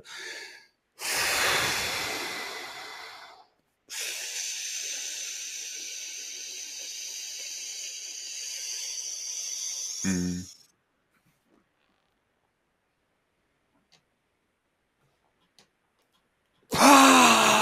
Until you can't do it anymore. That's intense, mm, man. And then you got to do it yeah, again. yeah. That's if See, that's I if didn't do I it didn't do that that's at all. I was yeah. If you're just nothing, but you'll get blasted off into another cosmos when you do that. mm, And to be fair, that's the only way to do DMT, because we're doing it in these little non-serious ways. mm, It puts you out of sorts. You feel funny. I do. If I'm trying to get a hit and I don't get a hit, and I only get half cooked, I'm like, man, no, no, no, no, no, no, no. Where's that mm, pipe? Let's do this thing properly. Because if you're only yeah, half cooked and things look a little bit weird and you feel like you're buzzing and spiky and no, horrible. But you go and do it out in the woods, then the whole wood will turn into a watercolor, three-dimensional cartoon, and every mm, single leaf and tree and twig will have creatures crawling on it or living in it. mm, And if you look up into the clouds and there's big clouds in the sky, there'll be creatures. You'll see God, mm, or you'll see angels and demons, and nothing nefarious, nothing that's going to scare you. Just mm, things like that. Uh, yeah, and then I very, very seldom do it in the house. I don't like it at all, but I've done it because I've mm, tried it, and then everything looks brand new, absolutely gleaming. And of mm, course, it's a bit like on acid, where things are just moving and breathing and all that sort of thing. Um, but then, when you do things like that and you've been to other worlds, then you get messages that, are exceedingly profound. And mm, so, I'm always talking about my videos that, a certain state of consciousness and why, I maintain that my consciousness is, pretty out there because I've had lots of experiences which have done that, seen many, many worlds. And when you've done that, you can't ever not unsee it. But people, when they haven't mm, taken any psychedelics, they're like, oh, you don't need to take psychedelics, or you can get there another way, or I know what you mean. No, you don't. No, sorry, you mm, fucking don't. You haven't got a mm, fucking clue what one of those trips like. Even if you've seen a mm, few videos about, oh, when I was on this trip, I did that. No, you don't know nothing. When you've done it, when you've been there. And then when you get like religious people telling you that, oh, it's fake spirituality. No, it's not. yeah, Entheogens means God within. yeah, That's what the word means, and that word's been around for thousands of years. They knew what they were fucking talking about. mm, yeah, and it's sort of yeah. I mean, that's the whole. I remember before I sort of started exploring sort of like psychedelics, altered states of consciousness.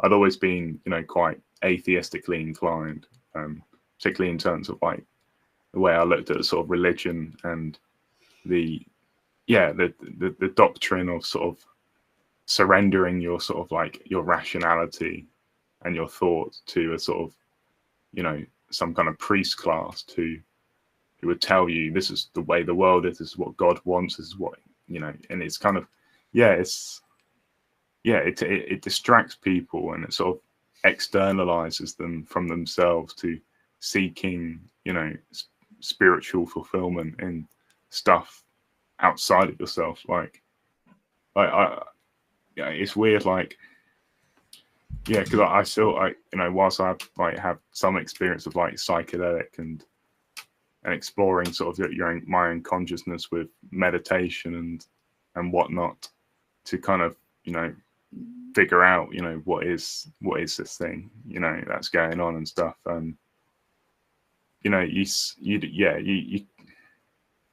Yeah, I feel like yeah it has made me much more sort of spiritually kind of inclined or less atheistically inclined. Like I still have a great reverence for the science and the scientific inquiry into the nature of physics, quantum mechanics, and biology and stuff like that. But I feel like sometimes when science is sort of conducted from like a very materialistic um, bias, kind of, which is like the bias of a lot of people doing science, is it almost disenchants the world and makes it a very dead universe, if you get me. Yeah, absolutely. It's spiritless. And they're just playing the game. They're just playing mm, the Matrix. That's all they're doing. They're completely immersed in the Matrix.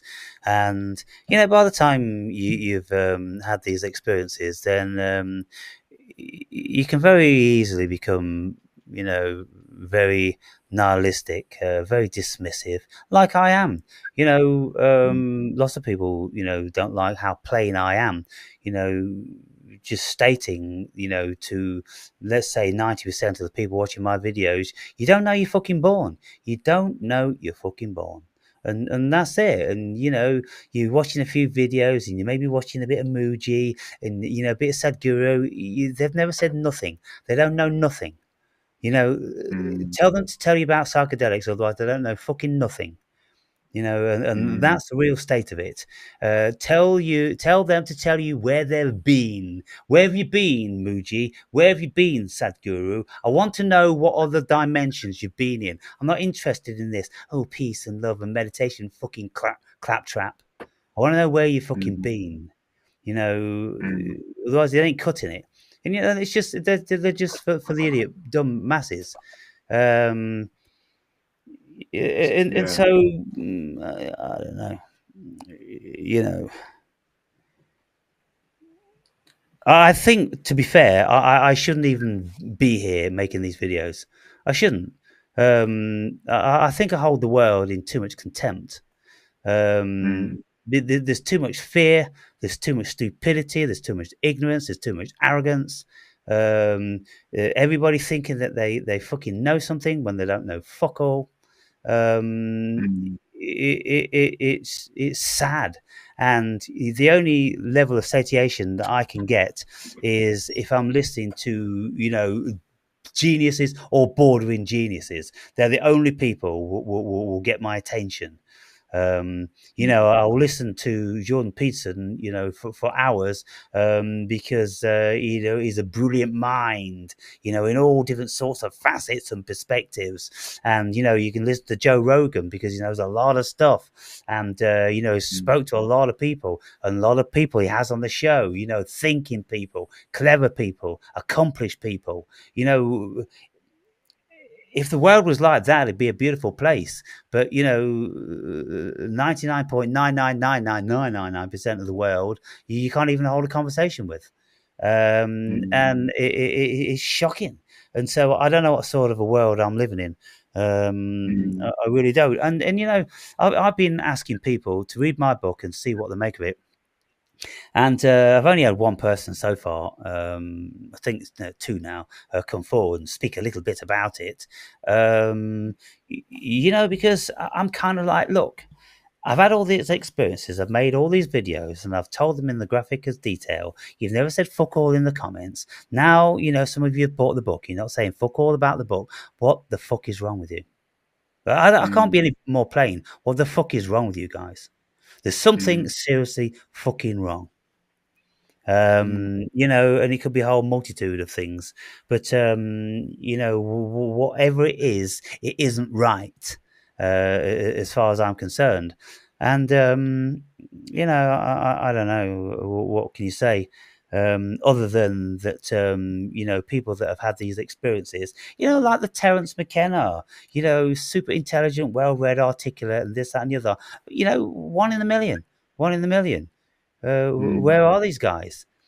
mm, Bernardo Kastrop, he's done his fair share of, entheogens. He won't speak about what variety, and he won't tell you where, but in one of his books, he does speak about it. And he was hired by a corporation of millionaires who wanted to do experiences on psychedelics to see if they could know the nature of God. And so they hired him at the beginning because of his technological abilities. But then he was very curious, and he decided to enter into it. And he had many, and I'm assuming he had intravenous DMT, but he saw a lot of shit. But he won't talk about that on any other, of his platforms, mm. because it will destroy him.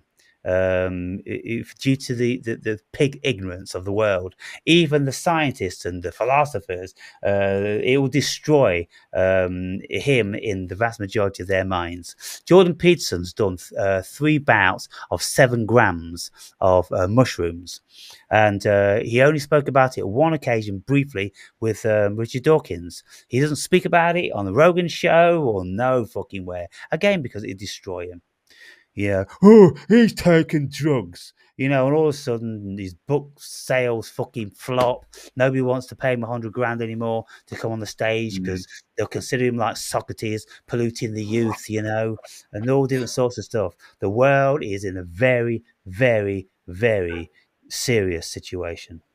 yeah, no, like, yeah, I'm hearing a lot of what you're saying, and it kind of makes me think that, if you, when you look at like the history of shamanism in the past and the central role they played in, you know, protecting against these sort of these delusions of, the mass population of, limiting thought models. These, yeah, it kind of makes me think of. It feels like a deep demand for a kind of a neo shamanic kind of like revival, like not the normalization of like these entheogens of exploring one's consciousness. I think there's a deeper demand more than ever. It's like, I mean, the way these sort of these things affect your brain and the way you think. It's like it expands the sort of the parameters of your brain, and you'll start having these sort of new perceptions, new ways of cognizing the world. And it's like, and it's, yeah, it's, I mean, there's all sorts of like really good, like exciting research that seems to be happening now. There seems to be more academic interest in sort of, applying psychedelics for a wide range of like different Yeah, mental you know, disorders. you know, But it's all very, if you read like, an academic paper, it's all very, yeah, it's all it's all making it palatable for the sort of the scientific establishment. It's not like they're going to talk about DMT entities and these different yeah. dimensions and stuff. No, But and a shift in perspective and consciousness. Aldous Huxley, he wrote The Doors of Perception in the '60s, something like this, and it's a mm, little skinny book like that. I've got it on my bookshelf, and it was spoken about so renowned throughout the whole world. Oh, Aldous Huxley, Doors of Perception. He took a little bit of mescaline, and in his armchair. And he spoke about, mm, how his corduroy trousers looked amazing, and he could see all the folds and the pleats in them. And then he observed the tapestry of his armchair, this boff. And people are like, oh, wow, the doors of perception. Oh, come on, man. mm, And then he sold a 1 billion books like that. mm, It's pathetic. It's absolutely pathetic. Then you got a little bit of stuff going on down in John Hopkins Hospital on psilocybin mushrooms. Oh, it prevents you from addiction and it prevents you from that. What about it frees you from the fucking hypnosis and propaganda of the prison planet? What about that one? You know, mm. No, that's I the mean, one we want to be listening to, and that's the one yeah, that Timothy Leary was speaking about. mm, Tune in and drop out in the '60s. We need another, spiritual revolution. That's what needs to mm. happen because everybody is just mostly dumb as fuck. Um, No, uh, I mean, uh, sorry, I was just like, because I mentioned like, yeah, the thing you say about how these sort of things like inspire kind of, yeah, a spiritual revolution. I remember like this one trip when I think I was on 2CB. I remember walking into sort of a supermarket and just being just, I mean, the whole experience of walking in a supermarket and seeing how this is our relationship with food now, where it's all these shiny sensory overloading kind of aisles of yeah, products. And I remember going up to the front and seeing the way it's all arranged. You have like sugary stuff like really thrown to your face, and tobacco products, alcohol products behind it. It's just like, you know when you're in that sort of psychedelic state, you're having all those sorts of more sort of thoughts that sort of seem to emerge from like the real viscera, like Yeah, that. you look at it and it's so alien, it's so Yeah, pronounced to you, and everything is polished and perfect and wrapped yeah, in cling film and protected against bacteria and this and that. Oh my God, what's happened to the world? We used yeah, to pick fruit from trees and out the ground, and we used to have bodies hanging up in outside in the streets with flies all over them. In mm, the butchers. That's even in my days. The meat used to be hanging up on meat hooks in the butchers. What piece do you want, love? Oh, I want that piece. How much of it do you want? Boom, boom, boom. Cut up and banged in a mm, little wrap in the paper and then given you blood dripping through it and all that. mm, Yeah, now the blood is drained and you can't even recognize a part of the animal what the meat's come from because that's far too barbaric. mm, Um, yeah, I'm just very very glad that I was born 60 years ago because when I was born, I was born into a great world. mm, And I had a great upbringing. I've had a great life, with the amount of travel. I've done 45 countries all over the world, where you could just drive down to an airport with your bag on your shoulder, walk straight up, buy a ticket, and walk straight through to departure, get on the plane half an hour later. Simple like that. mm, Now, you need a whole fucking day to do that and go through this dehumanizing, nasty shit where Yeah. you're considered to be a murdering criminal every step of the way, with Mm. security and cameras and armed police and on and on. Yeah, it is horrible. It really is horrible. And Mm. when I used to travel around Europe, when France was French and Spain was Spanish, and Britain was British, and the difference was remarkable. All the cars, all the culture, all the clothes, all the shops, all very, very different. All the same now. Doesn't matter where you are in the world. It's Yeah. ruined, completely spoiled. The only way you're going to get a shocking culture is if you go to places like India or Africa. You just got Mm. to get off the beaten track. You got to get completely outside of the Western world. Yeah. Yeah. No. I think, yeah, you give me a lot to think about. Definitely. Um, So yeah. we've done 1 hour and 49 minutes. So we'll wrap this one up at two hours. So there must have been some questions you tentatively had before you Mm. came on. Um, did you have any questions? Well, I know I wanted to talk to you about your psychedelic experiences, which I mean you've touched on, yeah, in some detail, and yeah, I think sort of, yeah, I guess sort of like before I sort of initiate contact with you, like I had the perception that like yeah, you're someone who's seen a lot more stuff than I had, and like you're almost like yeah, from my perspective, like the sort of the elders that we would have had back in the day, and like I feel like yeah, all the people, the source of authority that I've had or advice and guidance, like I've kind of had to kind of muddle my way through. I mean, even with psychedelics and stuff like that, it was something that I did myself. My parents and stuff, they don't know anything really much about it. If I told them, they'd be worried, concerned, or whatever and stuff. So Mm. it's all stuff that, I use the internet to research these stuff, talk with friends, but, we don't, yeah, it's, but I mean, that's, part of the reason why I sort of took a break from psychedelics and, meditating and sort of taking myself into these trances and stuff like that, was that I sort of realized that, I was sort of exploring these dimensions to my mind that I don't really understand at all. And I kind of like worried about, I was becoming concerned with making myself more ungrounded, you know, without, if, because it feels very like a Wild West kind of. And, but, so yeah, I sort of, yeah, I wanted to like ask you a bit about your psychedelic experiences. And I think, I'll certainly like have a look through your book. It sounds very interesting. Like, I don't think I've really met anyone or see anyone like you online who was able to like talk about these sort of stuff in much clearer and direct kind of, a lot of the discourse about psychedelics sometimes just feels a bit superficial. It's not, it's Yeah, there's no yeah. realism.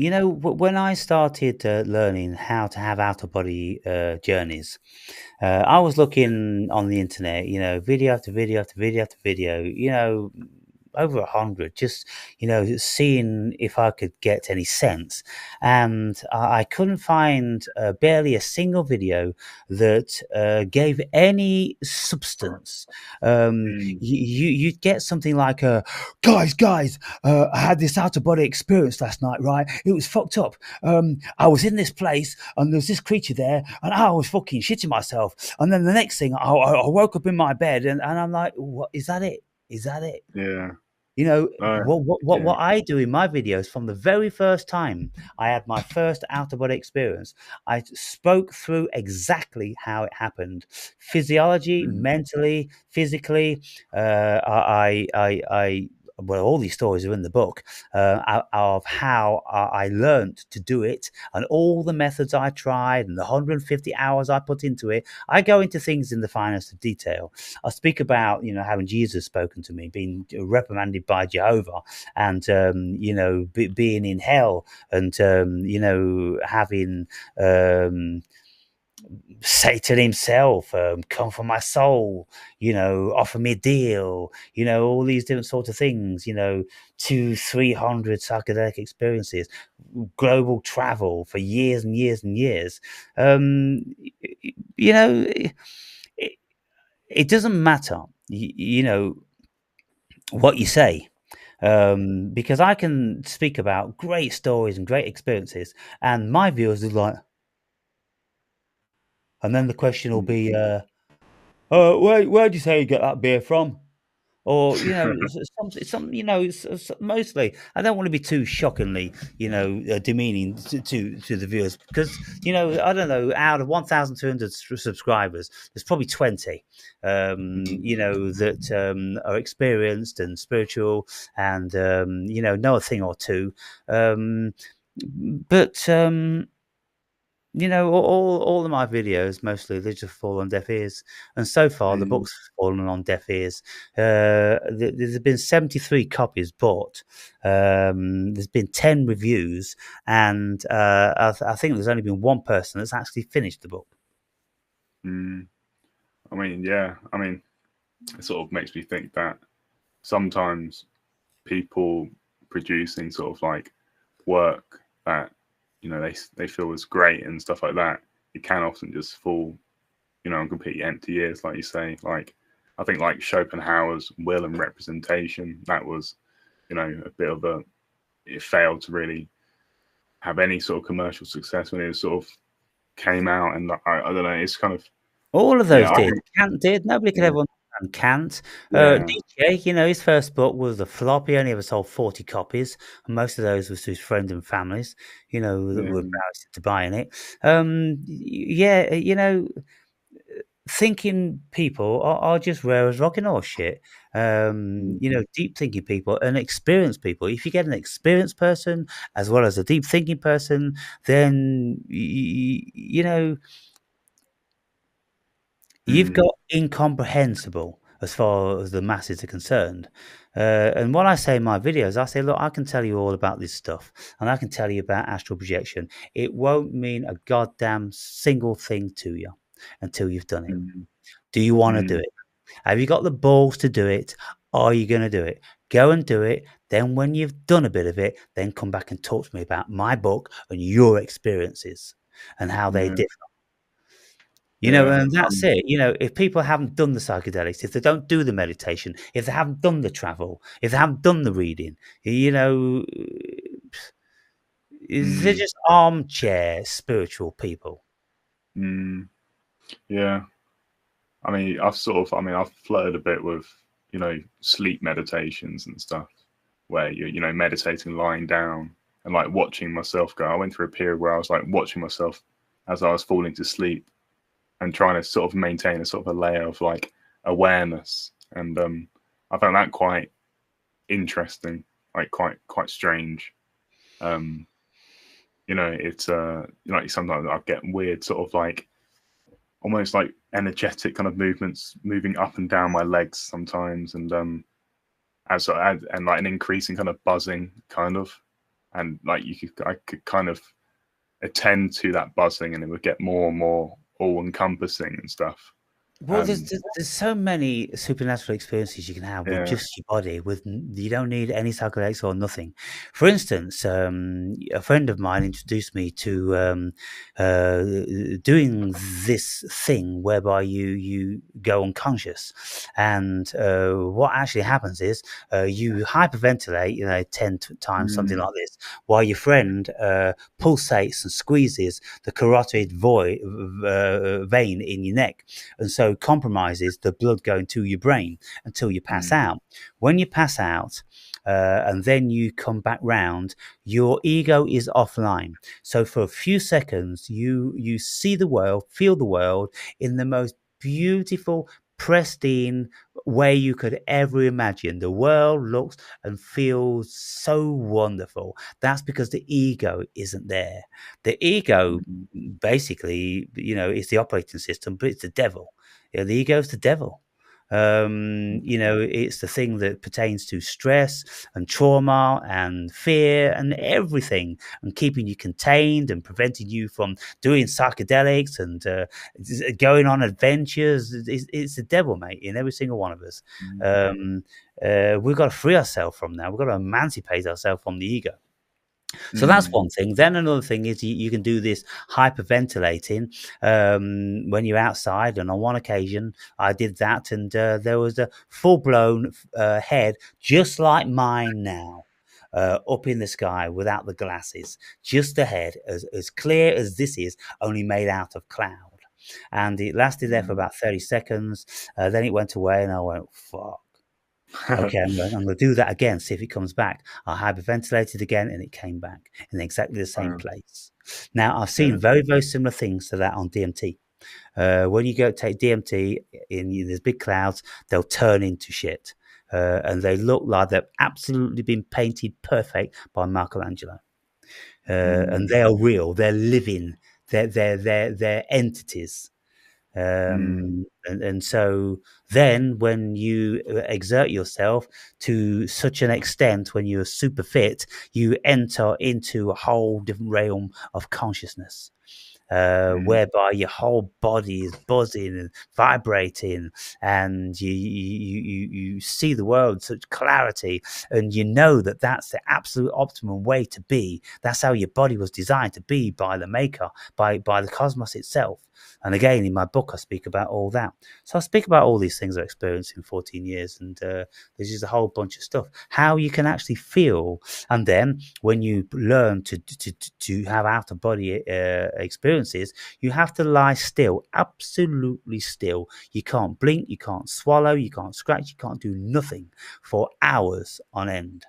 And so, let's say 2 hours is a reasonable sort of time if you're going to do that, because you have the condition in your body. So I did that for 150 hours before I had my first out of body experience. Can you imagine that level of dedication, mm, whereby you decide that you want to leave your body and you're not going to stop until you do? And so I learned all about it, and then did the practice, and eventually, I could do it. And I had 12 out of body experiences and encountered all different sorts of astral beings, mm, all in the book again. And it's curious, I'll tell people about my book, and they're so reluctant to buy it. I'm like, you're watching my videos, and yet you don't want to know about all these things. mm. No, I just yeah, I mean, after hearing this conversation, like, I'm definitely going to go and buy it. It seems like I have a read, and I think, if you're open to like another conversation, I'd Well, by love the to. time you've read it, you'll know what I'm about. You know how I Yeah. went down the rabbit hole. You'll know how I had my spiritual implosion. You know everything about a genuine spiritual enlightenment story. Mm, And I don't say the whole enlightenment likely, because when we listen to so-called spiritual gurus or supposedly enlightened, they give the air that they are, and then they buy the sheet and they wear the sandals, and then they've got one story about how the world stood still one day. And I'm like, well, fuck me, that happens every time I take DMT. yeah. You know, it Mm, happened half a dozen times in meditation. It happens when I'm exercising, and so as far Krishnamurti, one of the greatest respected gurus on the planet, he only ever had one out of body experience. That was it. He knew mm, then he was enlightened. Um, mm. I've had a dozen of those. And like I say, 100 psychedelic experiences and a whole myriad of other things, and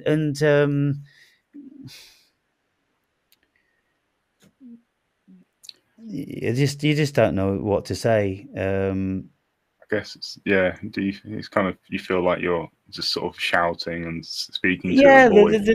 the world's numb. The world is numb, and you've got hundreds of thousands of people. If you look online, you can go to a Muji satsang, and there'll be 2,000 people there that have paid like £1,000 for the weekend, or even £2,000, depending on if they're staying in a caravan instead of in a tent or some fucking thing. And what do? They just sit at the feet of Muji, for 2 hours a day, and they listen to him, answering dumbass fucking questions. He doesn't say Mm, anything any more than he would do in one of his videos. You could have saved yourself £2,000 and the travel expenses. You wasted your fucking time. But these idiots, they just flock there because they're spiritual. They want to go to satsang, and they want to tell everybody I'm mm, at satsang, and they'll put a braid in their hair, and they'll wear a hippie fucking skirt. Fucking idiots, and they'll yeah, be clutching some crystals, as they go down there. They know nothing.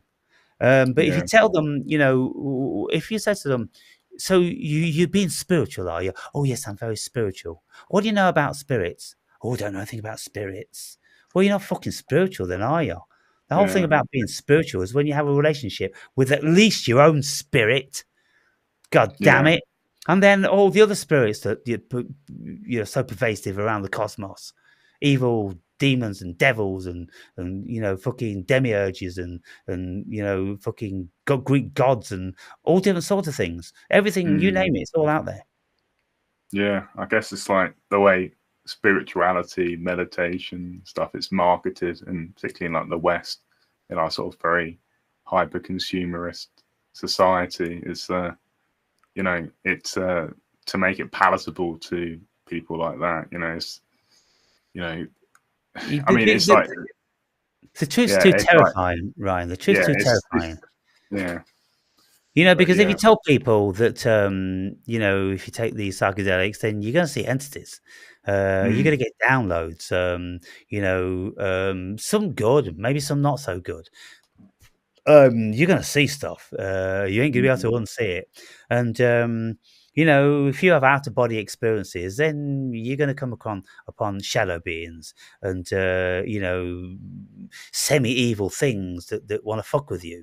But mm, if you're afraid of them, then they'll scare you away so you don't ever go back. But if you're not afraid, then they'll fuck off, and then you go through to mm, extra higher dimensions, other levels. You see, that's how it mm. works.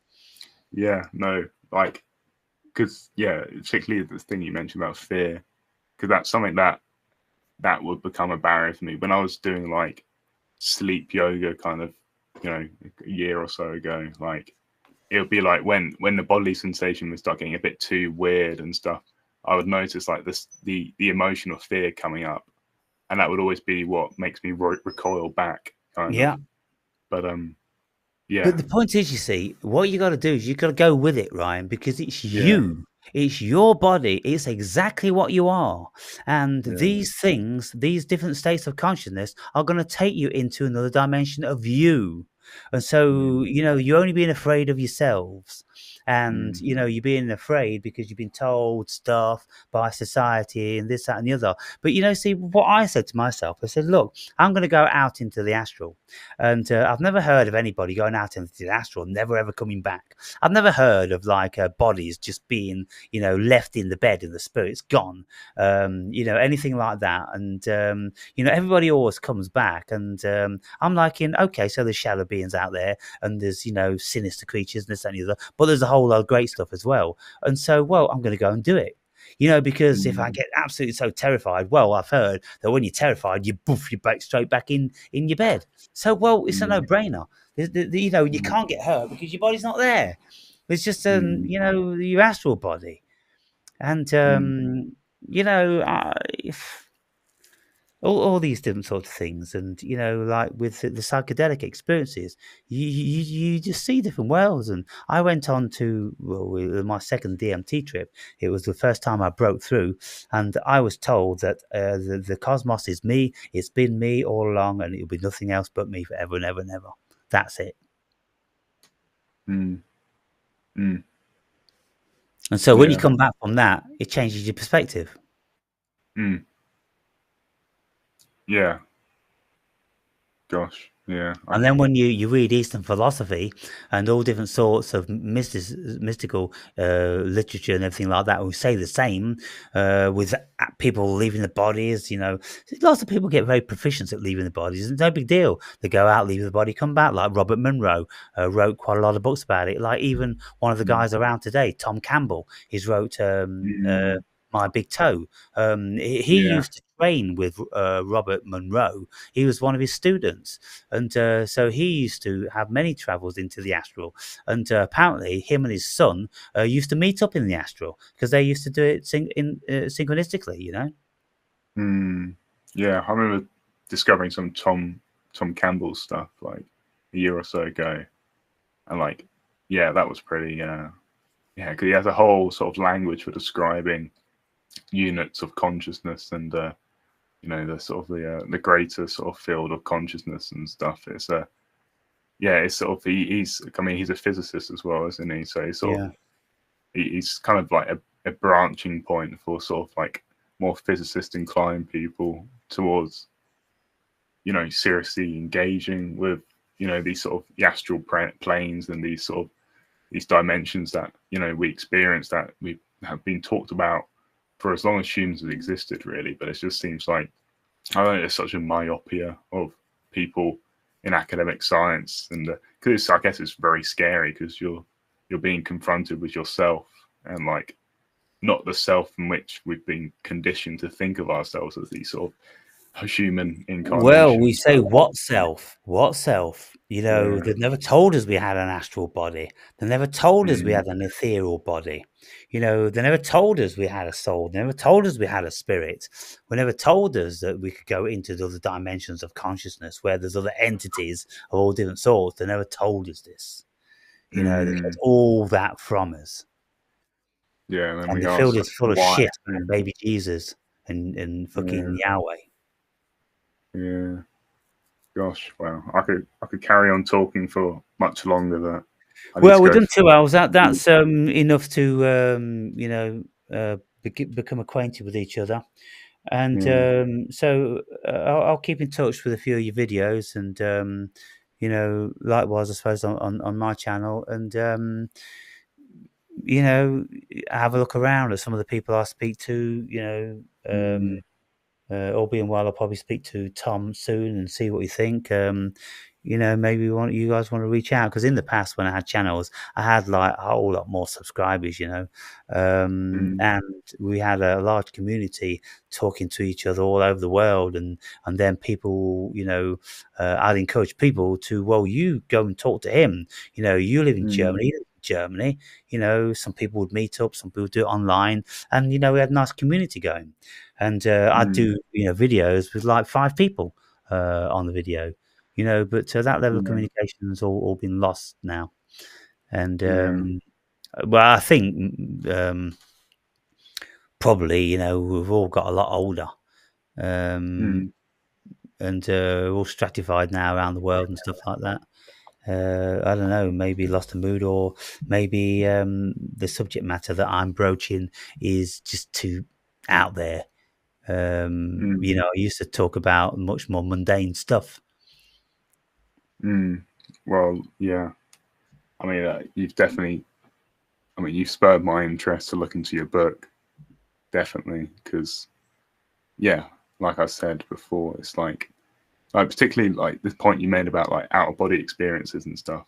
That's another thing that I'd encountered when I was trying to research a bit more into the phenomena, like actual techniques, actual descriptions. There's like such an absence of like clear information, kind of. Yeah, there's no Um, clear information out there. Nobody's got the mind to deliver the details yeah. and the procedure. They haven't. And but in all of my book, all the stories I uh, tell them, very fluid, very readable, um, all the relevant Mm. details there. And lots of different stories from all over the world doing all different sorts of stuff. So yeah, The links, it's always in my videos in any case, and I'll even put it in this one. And I'll put the link to your channel if Mm. you want to. Do you want to put the link to your Yeah, channel there? no, yeah. Yeah, yeah. Uh, So you've yeah, changed the much name of your appreciated. channel, yeah? No, I mean, I think I've had it as Marvelous Mind podcast for someone, as long as it's been there, kind of. Um, yeah, no, I haven't changed it at all. Really? So Oh, okay. no, but Yeah. yeah. Well, So, have sorry.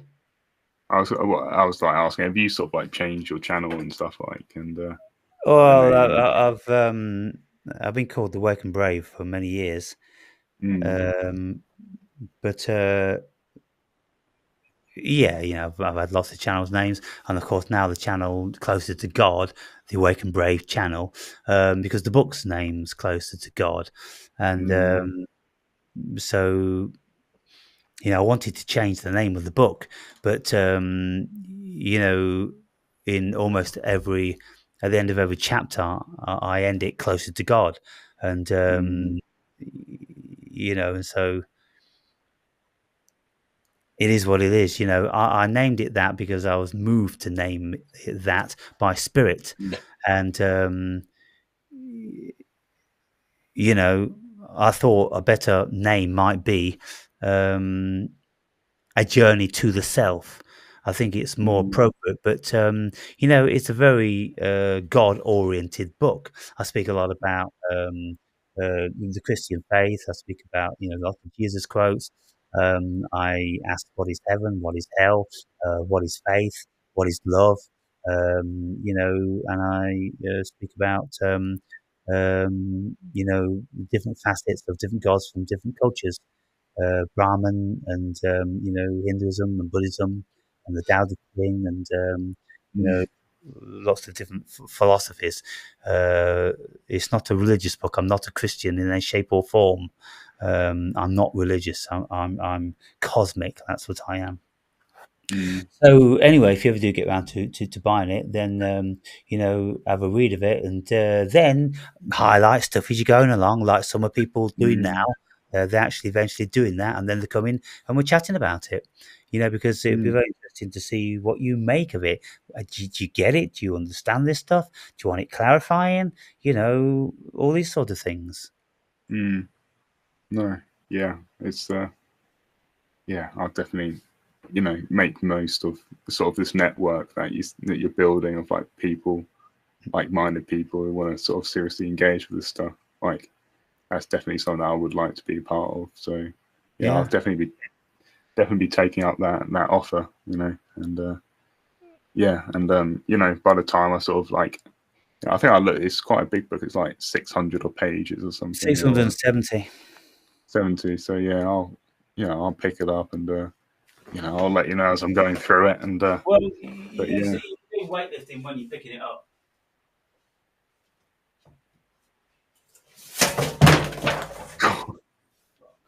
oh dear, nice, yeah, So yeah, it's a decent sized book. decent side book. Yeah, no, I'll sort of I'll let you know when it's arrives and stuff. And yeah, I'll look Yeah. forward to reading it. Yeah, Okay. Well, until we meet again, my friend, enjoy and do whatever you're doing and read whatever you're reading, watch whatever you're watching, and use all this stuff to expand your consciousness and grow. mm. Likewise, it's been a pleasure chatting with you. Like yeah, Yeah. You look too. forward. Appreciate it, man. So All we'll right, catch you later. Yeah. yeah, yeah. See you soon. Bye Cheers, bye. Ryan. Bye now. Cheers. Thank you.